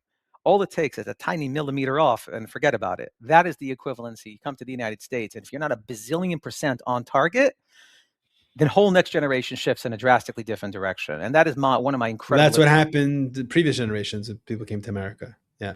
Correct. So the fact that coming to America and being steadfast in their mission drastically changed everything for them and their future generations. Beautiful. Okay. So, like I said, I want to ask you about your father, and you already mentioned right in the beginning the emotional component to writing about your father. And when I was growing up, I was in Al Taira, and there was a big picture of your father as the previous Sgan Manal of Al Taira. But I didn't know much about him until I read it in the book. And maybe you could talk a little bit about him and give us a little taste. So my father definitely picked up on his father and his grandparents, and definitely continued their legacy. My father was born in Paris in 1949, came to the United States as a young child, grew up in Cleveland, went to Colliver, and then went to Keeber Academy, and then went to Bedford and Dean, and then went to Newark in 770 and got married in 1972. So you already know all about his background. I, over the years, like I told at the beginning, bumped into a lot of people that would give me mild, nuggets here and there. And this foray into this publication, I guess you could say, took what I already knew, but definitely bolstered it and enabled me to really, really bring him to life. And his activities in chinuch is one unique facet, but even more so, it didn't stop in the classroom. He was incredibly involved in all the families, as well, and was always able to see bigger picture. It wasn't like there's a conversation with a child and it kind of ends as soon as the classroom door closes. Rabbi Mordechai Oltein, Alav Shalom, was sent by the Frierdiker Rebbe to establish day schools around the United States, but ultimately he settled in the Bronx, which of course at the time was a tremendous Jewish community. So when my father got married in 1972, Rabbi Oltein recruited him to teach in his school. It's called the Lubavitcher Yeshiva of the Bronx. At the time, the Lubavitcher Yeshiva of the Bronx / Achetz Mimim was a boys' school, and then he ended up opening a girls' school as well, called Beis Chana. So my father was the principal of Beis Chana when that opened, and then was also a Rebbe in Achetz Mimim in the boys' division. He did that for several years until ultimately the Bronx community drastically changed, and therefore the school unfortunately had to close down. The point is, the bigger picture is that my father's breitkeit, and really not in like a flashy manner, was able to see like the larger picture of every child and the family that they're coming from and the kind of engagement in the family. So when the school day was over, he would meet in parents' homes, not just about their children's education, of course, but more so about the verbring and to give shiurim and to answer questions. And he was extremely involved in their family life. So even though he was teaching their children, but he expanded far beyond that. And one tremendous family that we're extremely fortunate to be mamish-like family with till today is Dr. Feldman and their family, who my father met in the Bronx. He taught their children and became the family mashpia. And there's tremendous amount of information in the book from my interviews with the Feldman children about all of that. I don't want to give all of it away, but I think my point is that I'm giving you this bigger picture, that he didn't just sort of, teach their children. He was extremely involved in the families as well. Even when Lubavitcher Yeshiva of the Bronx was, let's just say, needing to unfortunately close down, plus it was time where the Feldman family was moving to Crown Heights, my father made sure that they caught up and were well acclimated to come to a proper Lubavitch Cheder coming from a day school. So being really, really involved in their lives and many families' lives. One of the Feldman children told me probably one of the best stories in the entire book. So my father was extremely close with the Feldmans, but didn't just kavyachol, to put it in simple words, okay, now you're from, go to 770, get pushed around, and enjoy. So Rabbi Binyamin Klein had told, I think it was, pardon me, it slips my mind who he mentioned it to, but Rabbi Binyamin Klein said, B'Shem the Rebbe, that he wishes there was more people like my father who was so close with the Baal Tshuva family, enabling them to acclimate and actually be a part of the community. They shouldn't feel like, second class chas v'shalom outsiders. And it wasn't like my father, told the Rebbe I'm sure he wrote a duch, of course, but in saying that was tremendous for me, that Rabbi Dr. David Feldman shared with me that Rabbi Binyamin Klein told him about that. So just the bigger picture of my father's worldview and method of operation meant that we're all Lubavitch Chassidim, we're all Yidden, and he really felt and lived that his entire life. And then later on, when it was time for the Feldman children to get married, and again, we're not talking about 2026, we're talking about the 80s. Life was a little bit different. We're a Baal Tshuva family. It wasn't very, very common for someone who comes from a Baal Tshuva family to marry someone who is a longstanding Lubavitch. And my father, let's just say, advocated and made it happen. And ultimately, when the engagement happened, because Dr. Feldman's family, and specifically in this case, his daughter Sarah, was close with the Rebbitzin. So Sarah, when she told the Rebbitzin that she's engaged to Levi Shem Tov, and the Rebbitzin was very, very happy and gave brachas and said many beautiful things. But the point is, that was right after they were engaged. So I guess that was the breakthrough, where they got engaged and now they have the Rebbitzin Saskama. And but the point is that's how my father operated. And the same thing, he always had Shabbos guests from Adar Torah. Not to say other people didn't. Chas v'shalom. I'm just here to talk about my father. I'm sure many people in Crown Heights did, and he kept those close friendships for many years. I interviewed some people from Adar Torah who my father was given bracha achita at their wedding, and that's how close he was with them, because he would always have them for Shabbosim. And another family interview mentioned that at his wedding, even though he studied at Adar Torah, but he mamish wasn't like coming from a not-from background, more like very, very modern. So the person was extremely familiar with Yiddishkeit, but incredibly lost at this Lubavitch wedding. And my father basically glued himself to him and made him feel comfortable the entire evening, making sure that he didn't feel lost at his own child's wedding and, getting lost in the crowd. So in the Bronx, my father, like I said, was involved tremendously with the children and their families, and really took the Rebbe's perspective and took his family's perspective, that Baruch Hashem, we're blessed to be one large family. Eventually, like I said, the Bronx closed down because the neighborhood changed. Rabbi Yankel Hecht, Rabbi J.G. Hecht quickly caught my father, because it was exactly the same time when the Persians were escaping from Iran, the children, the famous story. He set up a yeshiva, which lasted about a year, up until the children were able to reestablish themselves with family. So he grabbed him for that 1 year to teach, because he was available now that the Bronx closed. And I have a very, very small, but I interviewed some people on that era as well, even though communication was tough. But my father really, really cared and did everything he could to see to it that the children were comfortable. And he even brought a few children into Yechidus for their bar mitzvah. So in 1981, Yechidus was not extremely popular, but the Rebbe took Yechidus from the Persian children, and he brought in about 4 or 5 boys for their bar mitzvah. And thanks to Rabbi Harlick in Upland, who has just tremendous foresight, he's my father walking up the steps in 770 with a bunch of boys and said, "Where are you going?" Like, actually, I'm going to Yechidus. What? He throws a recorder in his pocket. Because I asked Rabbi Harlick later, I'm like, how did that come about? It's like, no, your father was just passing by, and I threw it in his pocket, and it's recorded. This Yechidus from 1981 is recorded. I transcribe it, and I put it in the book. Of course, after the Yechidus, my father elaborated to the children exactly what the Rebbe said, but so he treated them as if a father would take in their children for Yechidus. Rabbi Yankel Hefsi Shiva, of course, like I said, quickly closed down. Alei Teda quickly recruits him. And this is a big shift because my father always taught in day school environments.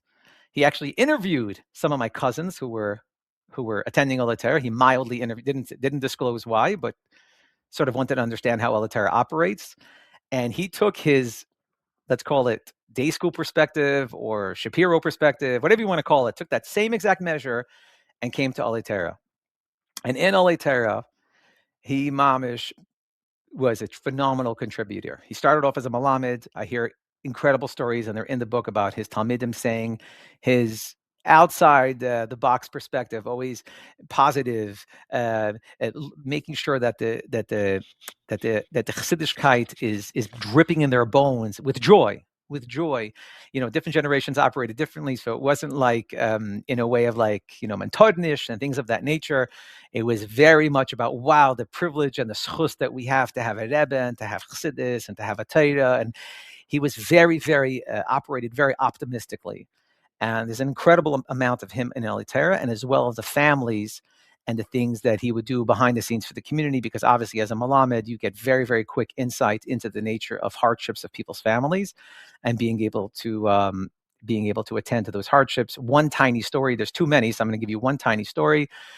I heard this firsthand from the person it happened with. So a boy comes off, it's freezing in the winter, a boy comes off the bus, walks into Elitera. My father, at this point, my father wasn't even the assistant principal. He was a teacher. He sees the boys without a coat. He grabs another boy, like his friend. He pulls him aside, slips him some cash, and says, "You need to go to Chazanov's right now. Walk with him and go buy him a coat." And he wasn't even in his class. The boy that told me was the boy that my father gave the cash to. It wasn't like there was some Olateda fund. I'm sure Olateda had its own financial hardships, trying to educate hundreds and hundreds of boys, and nobody's paying tuition. I mean, like, I don't think that they had a fund for clothing. And the Kitzer, that's only like one tiny component, and then being very involved. So I have a chapter on that specifically about Olatera and all his involvement in the children. I have a separate chapter specifically about the community affairs, what he was involved with in seeing to it that with Derech Eretz. Another incredible thing that surfaced in my research was, I think, Rabbi Lustig, the principal of Olatera for many, many decades, an incredible individual. He was very, very helpful. I interviewed him. He said, "Your father smiled a lot, but on this day, he smiled more than ever." What happened was somebody in the community, actually quite financially well off, was going through tremendous financial hardship. And he needed serious funds to get back on his feet. The problem is, he writes into the Rebbe, here's the problem. If I go to a gemach, in 5 minutes, it's going to get out that this very, very successful person is doing very poorly. And what happens is that if you're in business and people get wind that you're not doing well, they just stop doing business with you because perhaps you're not stable enough to work with. It's too risky. And Lashon Hara travels very, very quickly. So he felt he's cornered. What am I supposed to do? Obviously, it sounds like the bank wasn't an option, and he couldn't go. He felt he couldn't go to a gemach, and he felt he couldn't just approach certain gevirim. He doesn't know what to do. And the Rebbe said, "Go to Lubavitcher Chassidim. Go to Lubavitcher Chassidim. He will see to it that you'll procure the funds needed to reestablish yourself with derech eretz and with dignity." And Rabbi Lustig was telling me, "I saw your father, like he was beaming." And of course, my father took the privilege, hopped to it enabled this person to, he was able to solicit funds. Nobody knew where the money was going to. The person, thank goodness, successfully got back on his feet, paid back the money, and Baruch Hashem had a very successful career and got back on his feet. That's a story the Rebbe Listic shared with me. Mind you, this is a man in chinuch, and the Rebbe is saying, the Rebbe is sending someone to him. Someone to him, because he knows that it will not only get done, but get done with derech eretz, which is obviously the highest level of tzedakah, just before giving someone a job. So amazing. And I remember one story that I saw is that after the Rebbe came out of Mitzvah Melamed, everyone knows that in school it's a big to-do, you know, with them. I don't know how it works today, but there are the donuts, you know, you come to class, and my kids are in a different school, but they're still doing donuts. I don't know what's happening in Alataira. But apparently Rabbi Chadakov called your father after the Rebbe came out with Mitzvah Melamed, told him that it's kedai to make a whole big deal out of it in the school. So your father, based on that, instituted the whole birthday party celebrations that happen in all the classrooms. Correct. He hopped to it and did it same day. And it was the exact equivalency when Mitzvah Nesha came out while he was in the Bronx. He immediately by hand wrote up a brochure. Obviously, there was a lot of activity in Crown Heights and tremendous people that propelled Mitzvah Neshek. I'm just explaining what my father did in the Bronx.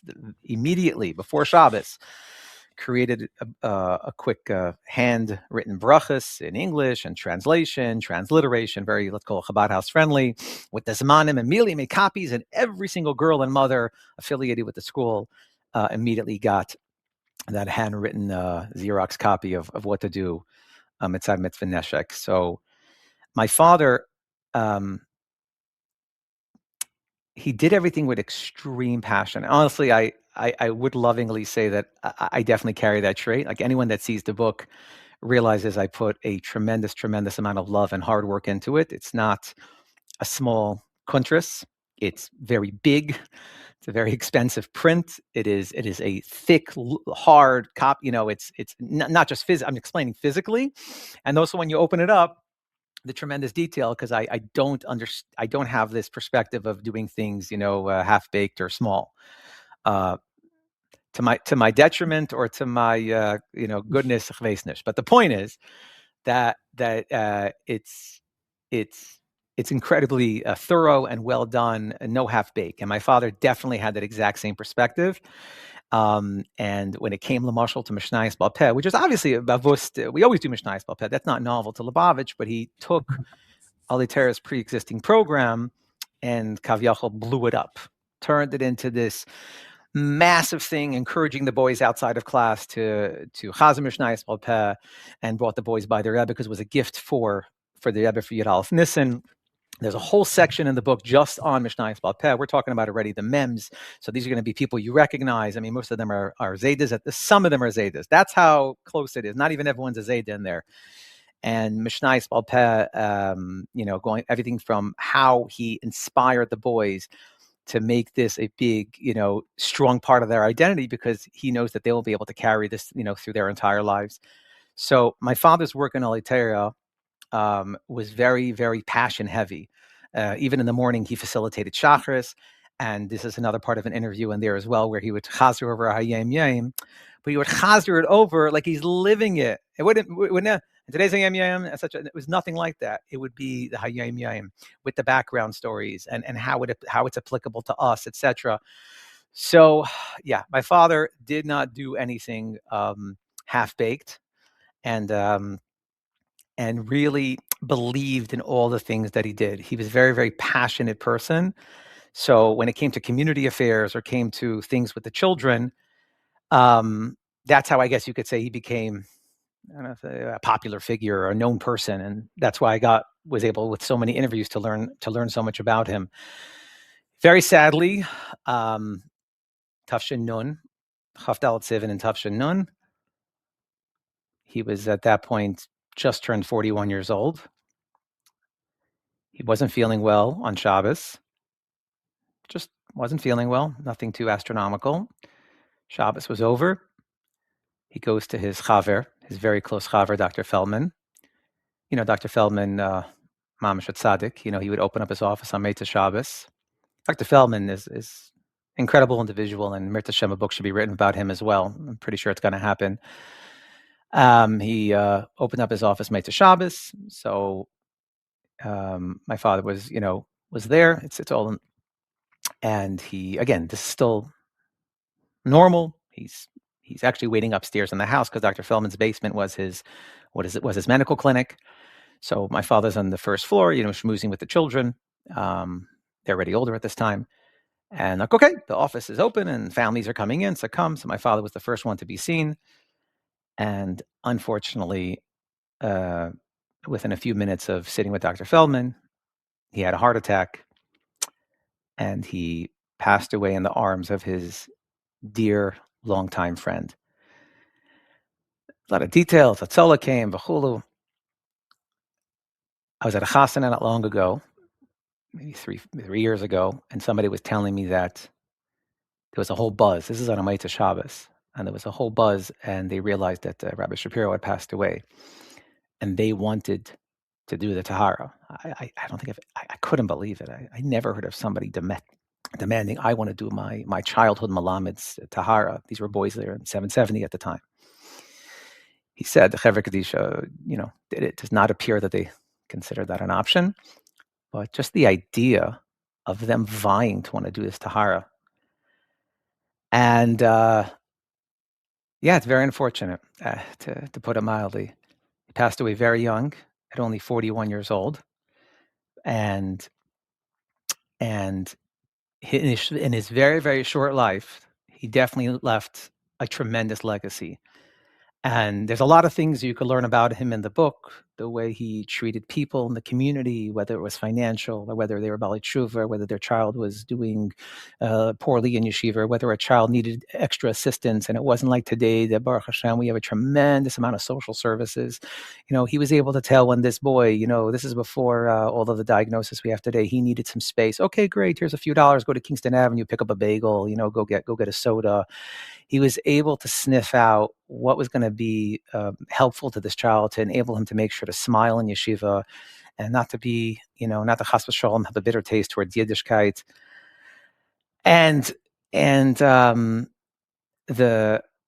starkheit, I guess you could say, that he has from his parents and his grandparents, and making sure that Yiddishkeit is in and Chassidishkeit and Rebbe is mamish in your bones. David Feldman shared a very fantastic piece when they first moved to Crown Heights. He disclosed to my father how hakafis is too much. It won't be a shocker to most people if I say this. Hakafis, it's I can't breathe. I can't do it. So I don't think I'm going to go. And it's very hard to admit to that. So my father says, it's hard for me too. It's very, a lot of bacharim, a lot of pushing. This. So what I do is I find a spot, maybe in the back where you're not being pushed around, and I soak up the avir. Like I would never give away that opportunity not to go to a kafis in 770. It's a golden opportunity. Every single person watching and listening to this right now would pay $1 million to go right now to the Rebbe's kafis. And sometimes when you have something, you think it's going to last forever. So at the time, my father was telling him, just go in there, soak it up, find a good corner, and you'll thank me forever. Maybe he didn't say those exact words, but let's just say the person that relayed the story feels indebted in that regard. So my father's legacy definitely carries on till today, particularly in the area of organized Mishnayos Baal Peh. You have it in every single camp, every single Gan Yisrael, every single Lubavitcher Chassidim worldwide. Like I said, it pre-existed, but he systematized it on a very high level. When the boys were honored, he would bring all the Rabbanim in town, but the boys, the Aliter boys, were the one on the dais on stage, and you'll see in the photographs, he put the boys on the stage, and then the next level, on the ground level, was all the Rabbanim. The boys were the star of the show. Again, very, very ahead of his time. He collected money. Like I said, Aliter just didn't have extra funds lying around. Where did all the prizes come from? There's hundreds and thousands of dollars a farm. Where did it come from? The Feldmans were tremendous contributors. It seems like they were actually one of the key contributors, at least from my research. When my father would send out reports to the parents, almost like a scorecard, and I have one in there, sort of like a nice letter about what's going on with the Mishnayos Baal Peh, sort of because to encourage people. I think the official competition ran from Yud Shvat to Yud Aleph Nisan. So during that time period, and on the top, it says Zecher Nishmas, Mrs. Miriam Feldman's father. So my point is that the Feldmans also had the tremendous chus to fund the Svarim, or fund a tremendous amount of the Svarim. And these are the kind of things that he really wanted, and successfully, and his legacy definitely carry. I mean, in many respects, his stories and his heartskite, but this is definitely one that runs on very deep in every Lubavitcher message where you find children. Amazing. Okay, and you're definitely continuing the legacy, and I encourage everybody to buy the book if you haven't done so yet. And this has been a real treat, and thank you so much for sharing everything. My absolute pleasure, and tremendous hatzlacha, continued hatzlacha to you, Yossi, with their publication and the podcast. It's absolutely phenomenal, and I hope people take me up on my offer. Okay. All right. Hatzlacha Rabba. Take care. Sei gesund.